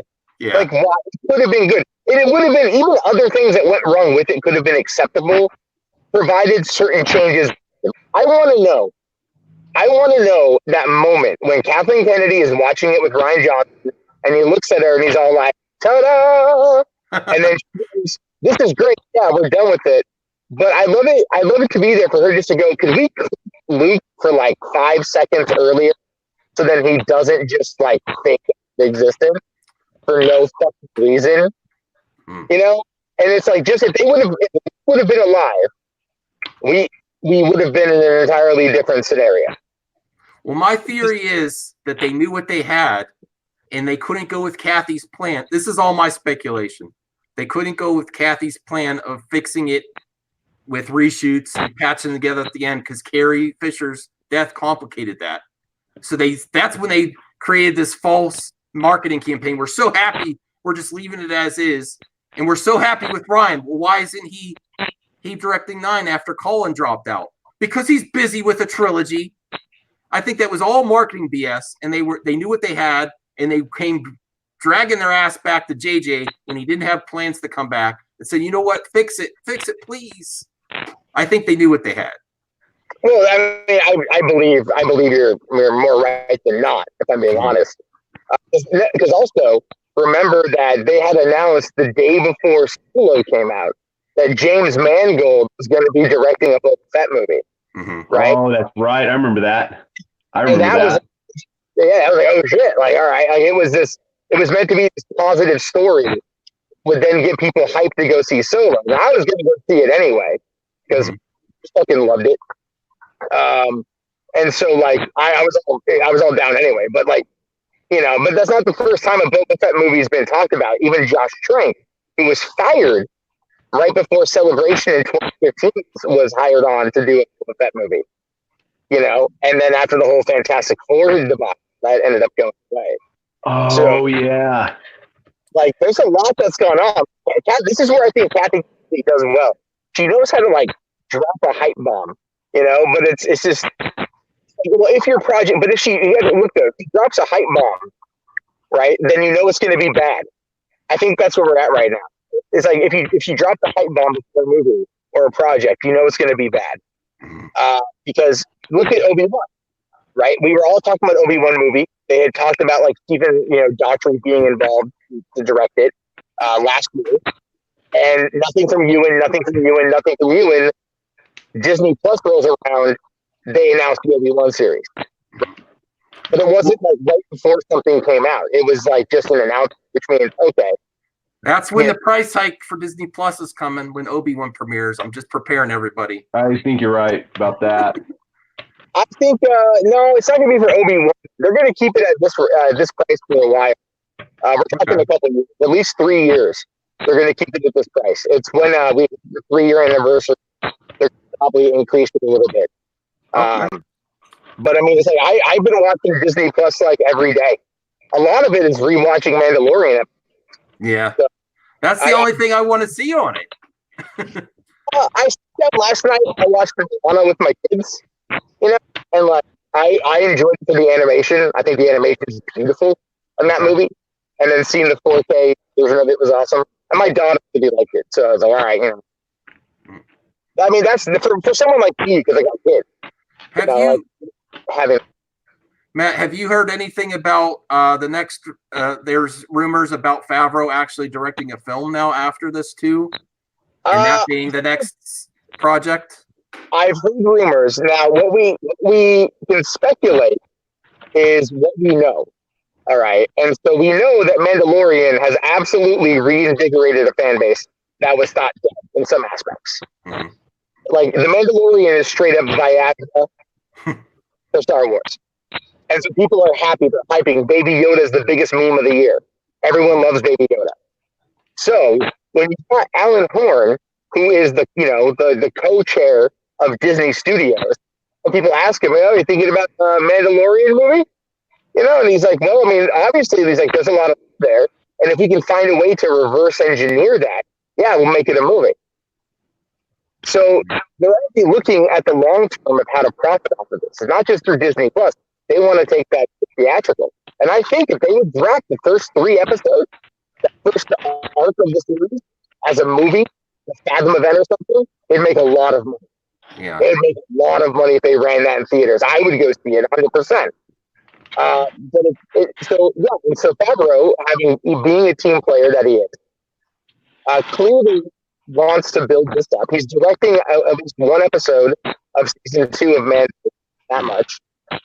And, Mando's giving him the opportunity to test out new technology, which they are going to want to bring towards the film world, which they used it in Lion King. It was the video streaming technology and, so yeah, I think there's a pretty high factor of them coming in to do a film, and it might be 2022. I think if they were smart, they would double down on 2022 as the whatever Favreau, and I think it's possible it could be a Mandalorian film. Well, I think I agree with you there. 2022 is the time I think the next Star Wars film, because it won't, I keep saying this, it won't have that Kathy stank, because I don't think she's doing another extension. And I think part of her articles have been alluding to that. I don't know what's next for me, or all that talk in some recent interviews. So I think that, she's in her 60s. She's in her mid-60s.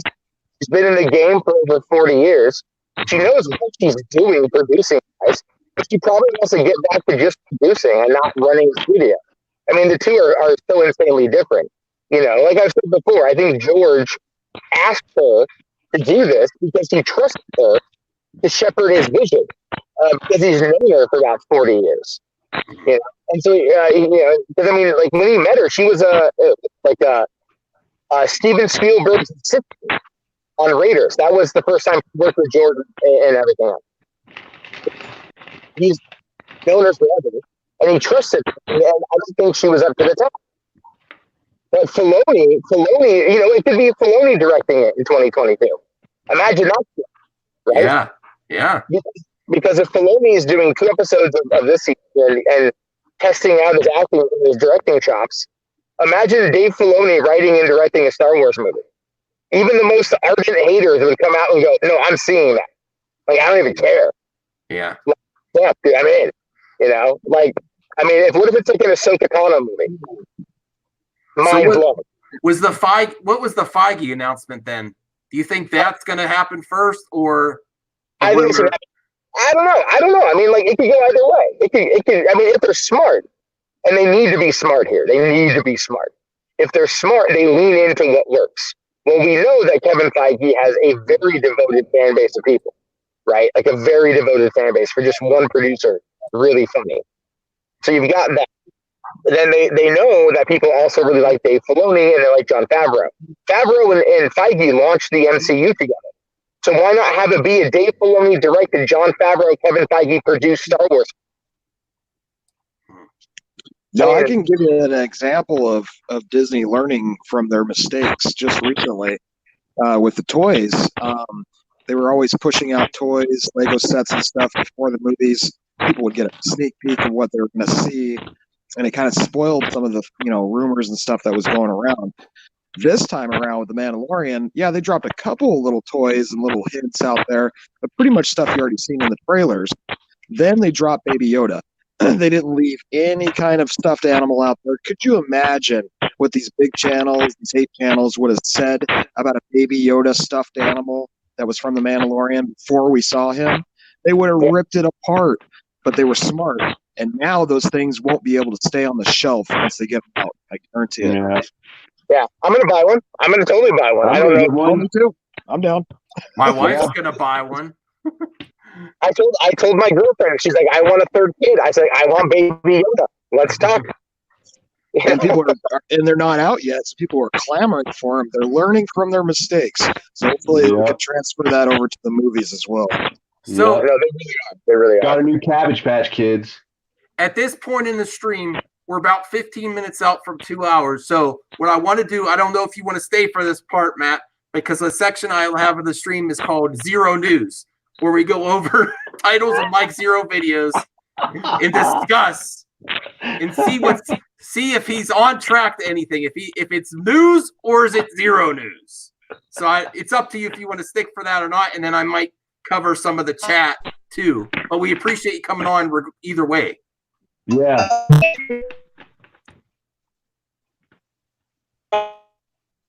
You're going full droid, Jarbo. I don't know what's going on. It sounds like a droid. I can't hear you. You're in a tunnel, Matt. You're in a tunnel.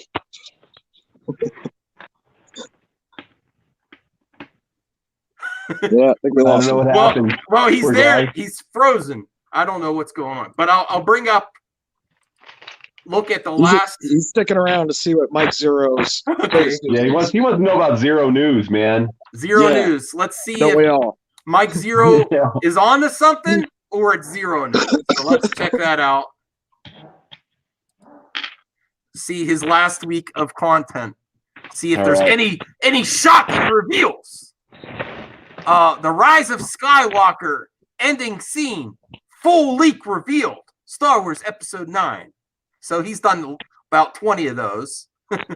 Yeah. Maybe he'll be right with one of them. I don't know. Mark Hamill is angry with the Rise of Skywalker. Well, we kind of knew that. We kind of saw that coming. That's not shocking news, Mike. I think we all are, and I agree with you there, but all right. Now, this might be a spoiler. Oh, wait. Hayden Christensen news is a catastrophe. Oh, Oh, Does, I might have to click on that one later. yeah. Does Hayden Christensen have his hair like really short or like shaved on the sides? In the thumbnail, yes. I don't know Yeah, about. he always Yeah. does that. He always does that. He I don't picks know why. the worst.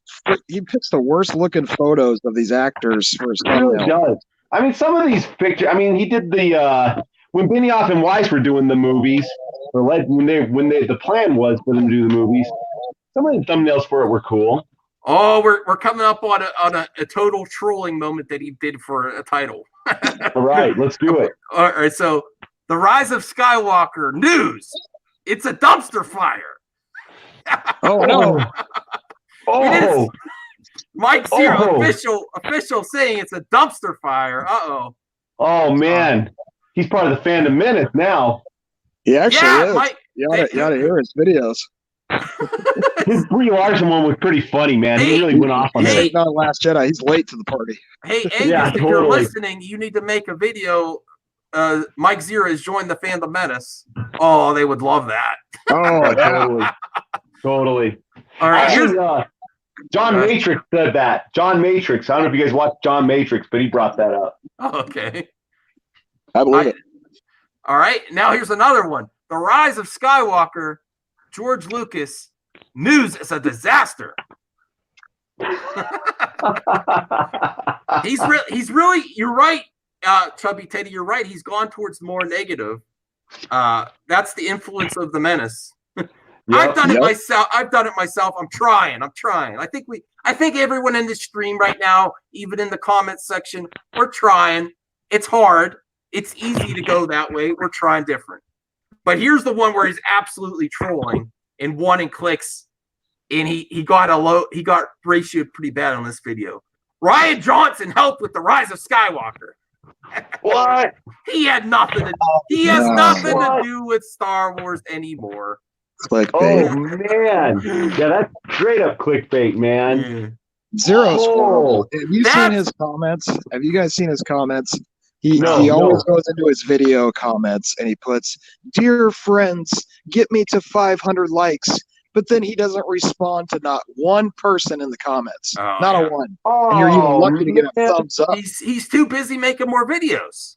Yeah, I know. That's it. That's And you got to it. keep your fan base. If you at least don't say thanks once in a while. Jeez. Right. I don't respond to all comments, but I respond to a lot of comments. Like, I have fun getting into it in the comment section. So that's lame. Yeah. Do better, Zero. Oh, Matt, you're back. Oh, there he Yeah. is. There he is. I was like, who is that? He's So, back. It's Jarbo. So here's another one where he was really reaching. Kathleen Kennedy destroys Raylo. I think Kathleen Kennedy is the biggest Raylo fan there is. Yeah, she's for it, man. She's got T-shirts made on Obviously. Team Public. She called Ryan Johnson a genius, so that tells you everything you needed to know right there. There you go, man. There you go. All right, A junior. I think that's all I could take and stomach of Zero News. I can't go through his whole week of content because he releases 10 videos a day, and some of them are exact same thing. Here's another one. Mark Hamill is annoyed with the Rise of Skywalker. Mark Hamill is Did he make that angry. one already? Mark Hamill's been annoyed with Disney He He did Star that. Wars. He did that yesterday, and he has another one that says the only thing that's different with the video title is he's angry. He was annoyed yesterday. He's angry today. And he calls himself a Star Wars fan, right? But he's got only one poster in the background, and it's a poster of his name. Yeah. Yeah. So Dark Wars at one point, though. so I don't basically, even know if he owns anything Star Wars. the point Yeah. of going through his titles. I don't want to watch the videos. I was thinking about that in the past, but going through the titles, is he onto it? Does he have news from the future, or is it Zero News? I can remember back before Last Jedi came out, checking a few of his videos, and he was on a tangent for a real long time about this kyber crystal that Luke had around his neck, and that it was red, and that it was involved with Darth I remember Vader's. that. Oh my God, the videos just came and came, and I was feeding right into it. I was like, oh man, this is so exciting that he got a hold of his dad's lightsaber and got his crystal, and what's that about? And yeah, we never saw that shit. Yeah, I remember that too, man. In fact, that's what like hook, line, and sinker me into that guy, man. I remember that exact same thing, man. I was like, oh man, this is gonna be crazy. Episode 8, this is gonna be all killer, no filler. I can't wait. And, Well, that's how he got my unsubscribe too, for feeding me too much bullshit. I don't blame you, man. We have about 8 minutes left, so we're going to just do rapid fire comments. And Alrighty. we got less viewers now, too. I think we went too long. We're going to the point of the Menace streams. So the 2 hour. So we got 8 minutes to go. Rapid fire comments. Plug your GoFundMe, Max. Oh, Yeah. it's my GoFundMe is Get the it's a Arby's cup.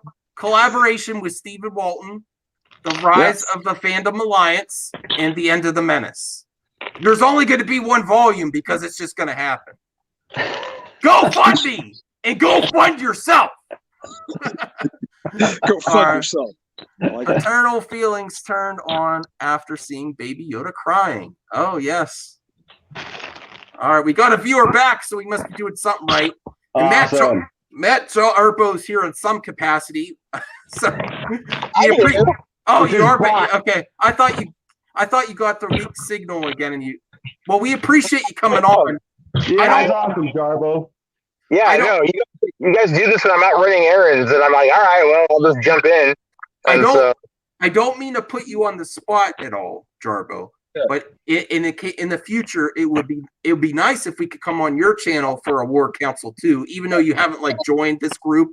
But just if you're up for it, we could talk more about that off air. Just an idea in the future.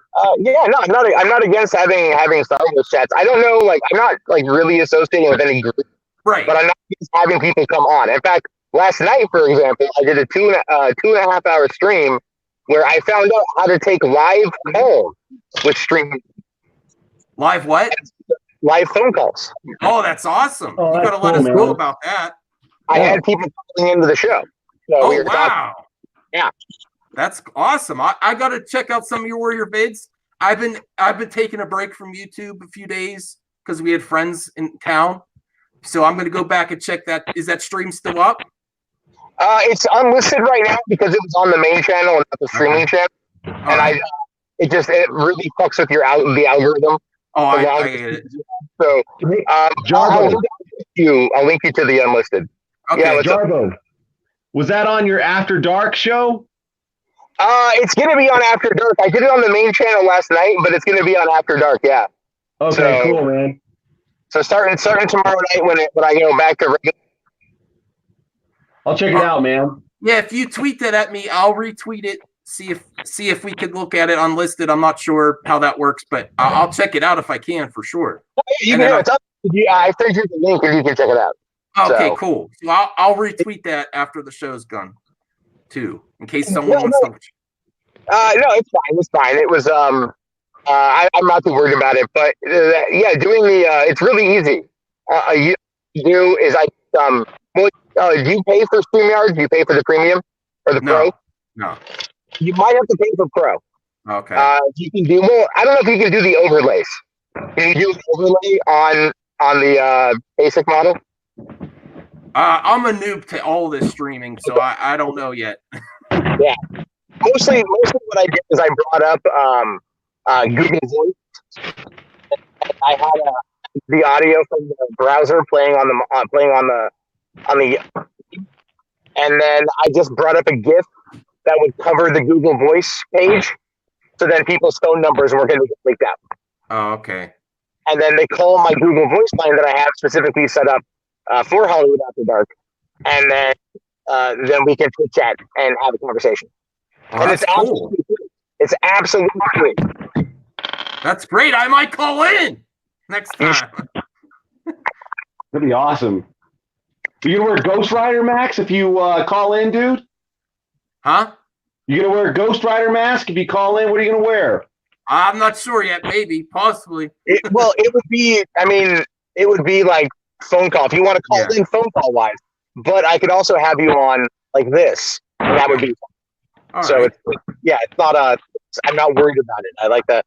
I let people come on in how they want to come on in.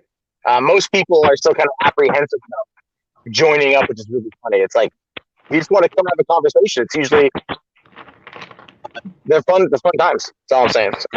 Yeah, we'll check that out. I'm gonna check out some more. After this, I'm gonna probably check out some YouTube vids that I missed. I might watch the Mandalorian episode 3 again.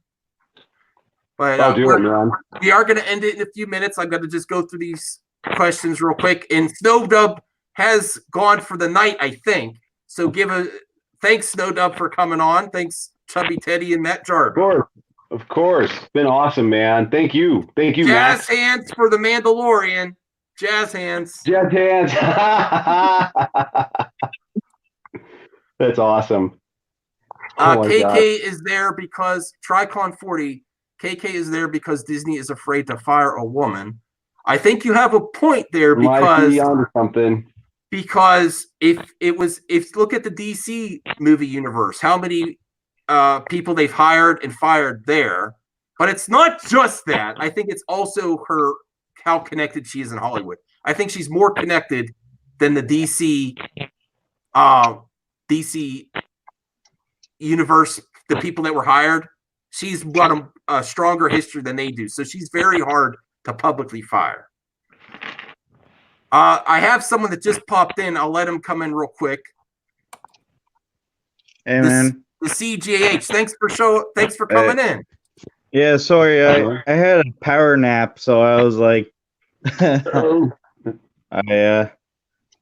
Well, Chubby Teddy's here and Matt Jarbo's still here. We are towards the end of the show, so we'll do a few comments and then we'll let you plug your channel at the end.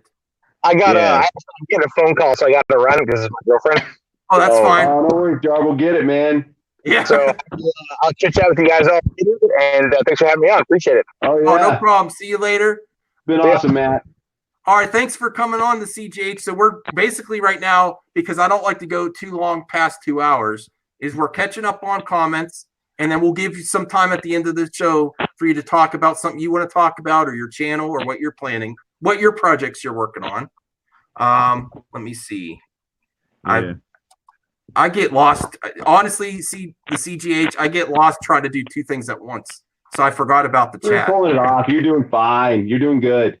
Okay, that's where we You're were a at. good multitasker, dude. You're good.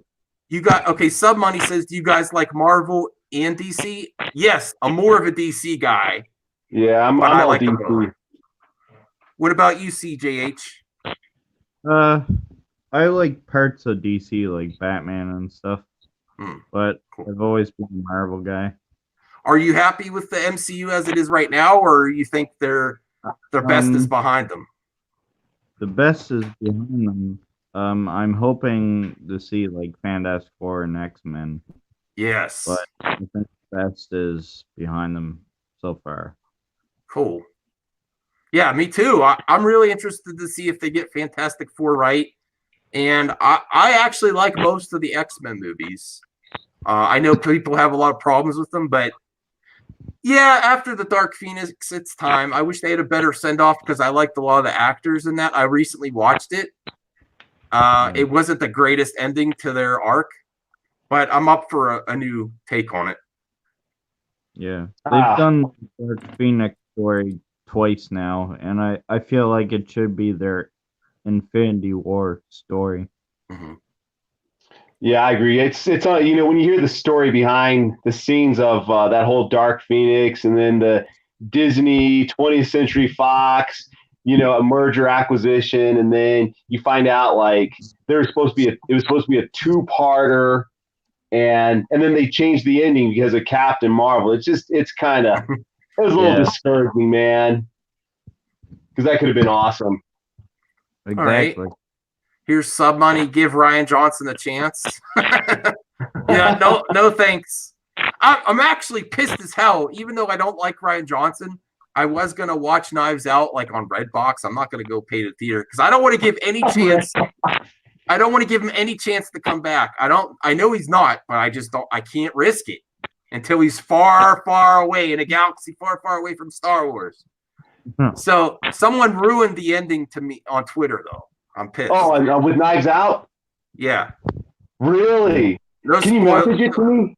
And Max, it was message it to me. Huh?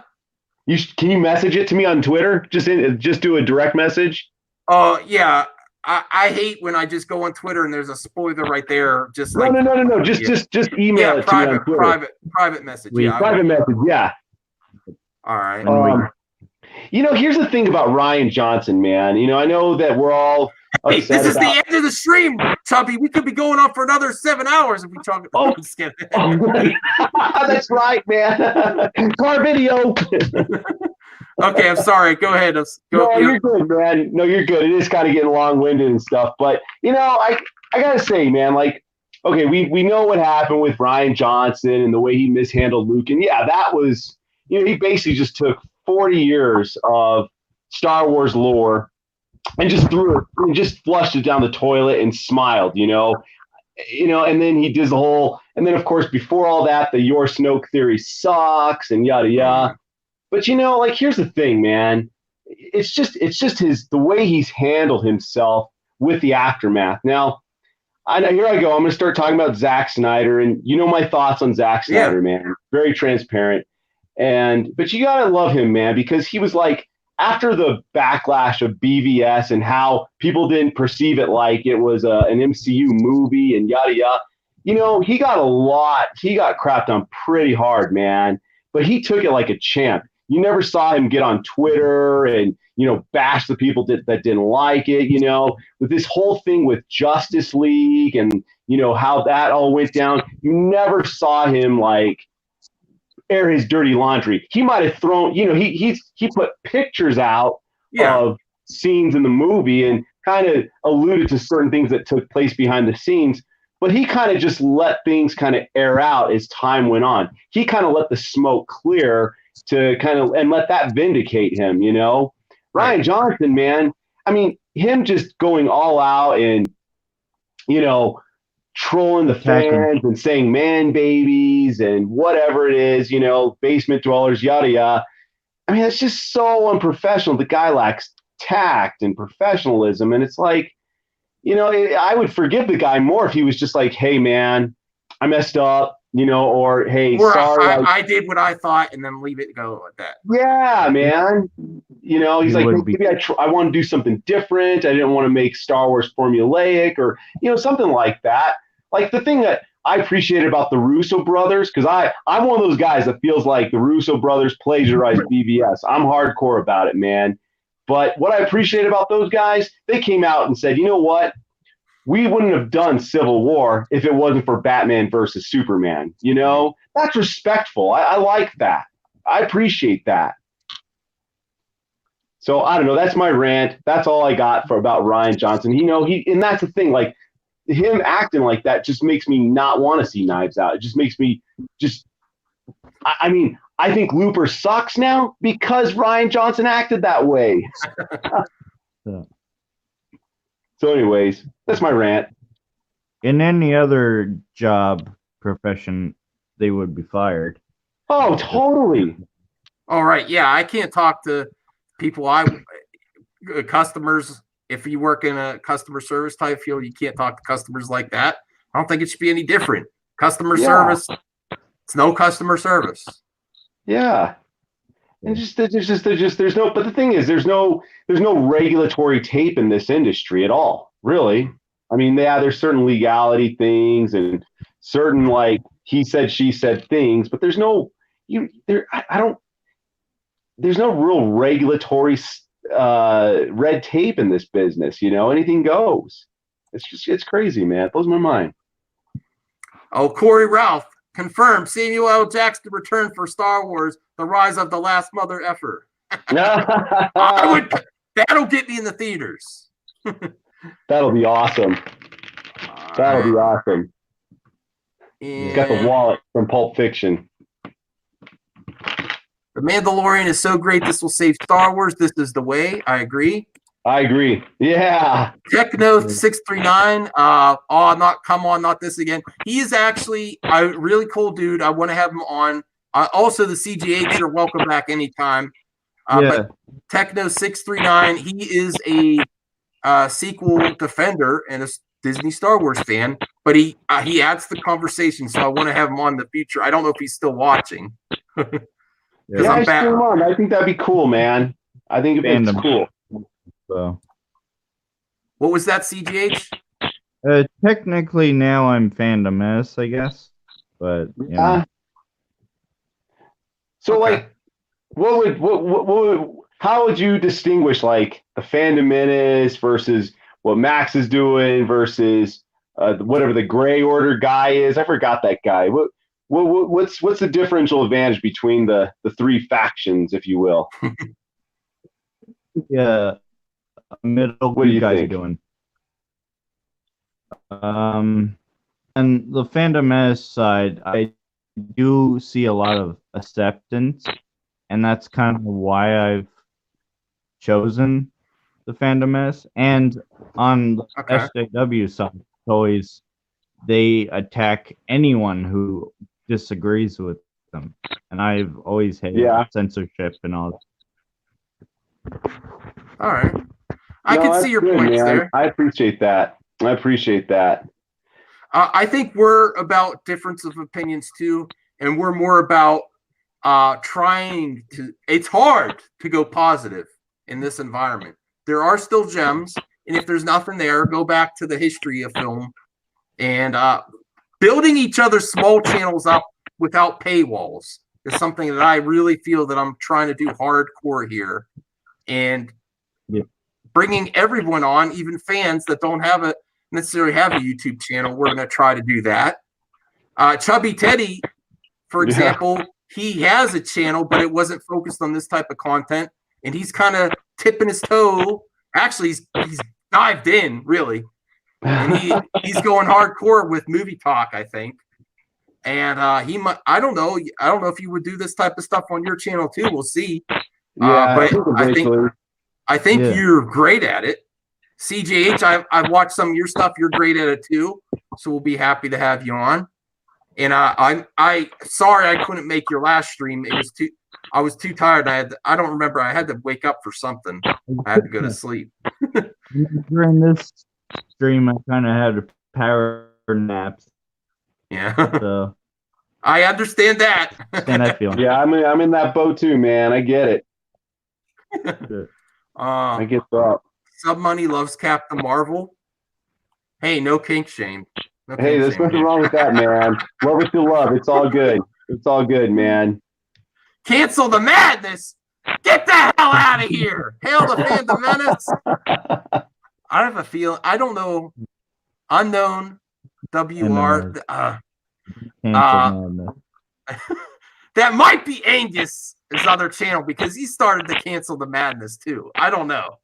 I know you've been commenting in a few of my vids about a while back, but no one's canceling this madness. Even my medicine can't. Yeah. I'll be here for good. What you're doing, Max. Huh? I think we all appreciate what you're doing, Mad Max. Oh, thank you. Thanks. I No, appreciate you you more. No, you keep it you definitely keep it real, Max. You know, I remember before you showed yourself, you would show the pictures at the end, and then you had the no sign to like no Twitter, no Patreon. You know, I just keep it real. You know, just tell me your thoughts. That was I think that's what made it very appealing. You know, with your channel, you just wanted to vent. You just want movies to be good again. You know. Yeah, I do. I want fans to be good again. I You don't want fans think to be good again. I don't think the Menace. I respect you for saying you're fan of the Menace to CJH, but I think I'm not saying everyone. I think a lot of the stuff that's covered in the Menace just helps promote this stuff. It's an easy, free promotion, and we're doing more harm than good, especially when most of the people that have issues are just going to show up day one. I believe it.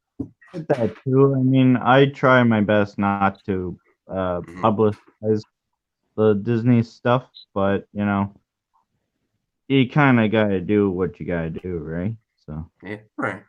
All right. So here's the final few comments. Geeky Candy's #1 fan. Love the Ghost Rider mask. Yeah, that's one of my favorites. And he also said, "Great stuff, gentlemen. Next time, roast Jeremy from Geeks and Gamers. I hate that man child." I could probably do that if enough want to see it. Oh, Jeremy. I don't know who that's talking about. Which one's Josh? CJ, which one's Josh? The guy from Dens. Oh, okay, yeah. Oh, okay, yeah. Oh, an update on that. I did not appear on the Grey Council or Den of Nerds today, which I was planning to. Part of it was like the CJH's excuse. I took a nap. And then the other part is the lack of communication, which I think you get. That's another benefit of the Fandom Alliance, to pimp my own network here, is I will answer anything on Twitter, comments. If you're asking for me to respond, even if you're saying, you know what, if you're saying let's collab and I can't do it, I'll say I couldn't do it. That's the difference. You don't get the BS YouTubers that think their shit don't stink and just ignore you. And I'm getting a little bit of that vibe from the Grey Council. He has responded to me in the past, but then it kind of goes cold. I don't watch enough of his content to know what time they were going to stream, but I've publicly said I want to be on that stream, and there was no communication whatsoever. Say, hey, I know you said you might want to join. We're doing this, or a link, or any of that. So I've been. Yeah. I don't know if I will ever be on the Grey Council because the communication goes cold. And that happens a lot in YouTube, just to give you behind the scenes. A lot of people think they're... Okay, go ahead. They're explained and Hello Greedo, who will completely ignore you. Yeah. That's something that we're definitely doing different here, is everyone is heard. So... I think that you're getting that more than you'll ever get in the Menace, and everyone's welcome. Let me see. So that's the end of it, but I do want to let you guys pimp your channels. And Chubby Teddy, you need to pimp your channel. You need to say, check out this is the stuff I've done in the past. I might do this type of content in the future. Come check out my stuff. And then the CGH, you do. And then if you want to talk about anything before we end the show, I'll give the spotlight to you at the end. Yeah. So Chubby Teddy, maybe you go first. No worries. Yeah. So I'm Chubby Teddy Monster Productions. Basically, my channel consists of stop motion Lego films that are just short clips. There will be some big ones coming soon. Hopefully, if this YouTube thing works out with the COPPA thing or whatever, we'll definitely be seeing some more content. I also have a comic store that I am affiliated with called All C's. We do podcasts as well. Oh, I didn't know that. Yeah, and I do a lot of action figure reviews. So you'll see the Clark Kent version of Chubby Teddy Monster on the All C's. So I'll put a link there to it. But we're based out of Denver, Colorado, and been around for we've had that store. They've had that store since definitely since '85, I believe. But Cool. it's just something I do for fun, and that's all this is about, man. It's just embracing our dorkiness, and staying true to ourselves, man. So that's about it, man. That's it with Chubby Teddy Monster Productions. But get ready for some more stuff. Get ready for some more Snyder Cut stuff from me. I'm a big Snyder guy, and yeah, that's it, man. Just keep it all filler, no filler, man. Snowdub's still working it, There he providing is. links if you want to sub to Chubby Teddy.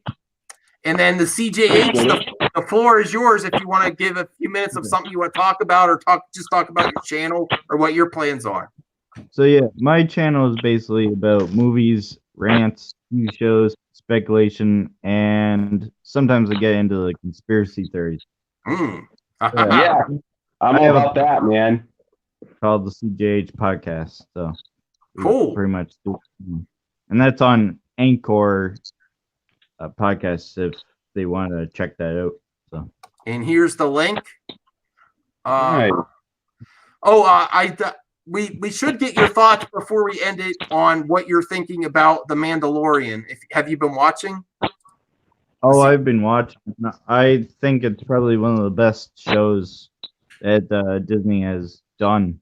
Cool. And that's saying that lightly. I mean, they haven't, other than Rogue One, they haven't really enough that good. Sure. No, they brought it, man. No, I agree with you, man. Is there any other anything else that's been happening in entertainment that you want to talk about, anybody, before we end? Hey, go ahead, CJ. I can't really say. I don't know. Shout out to the rest of the Fandom, I guess. Okay. you can do that. You could do that. That's fine. Yeah. I'm gonna shout them out while I cancel the hell out of them. Yeah.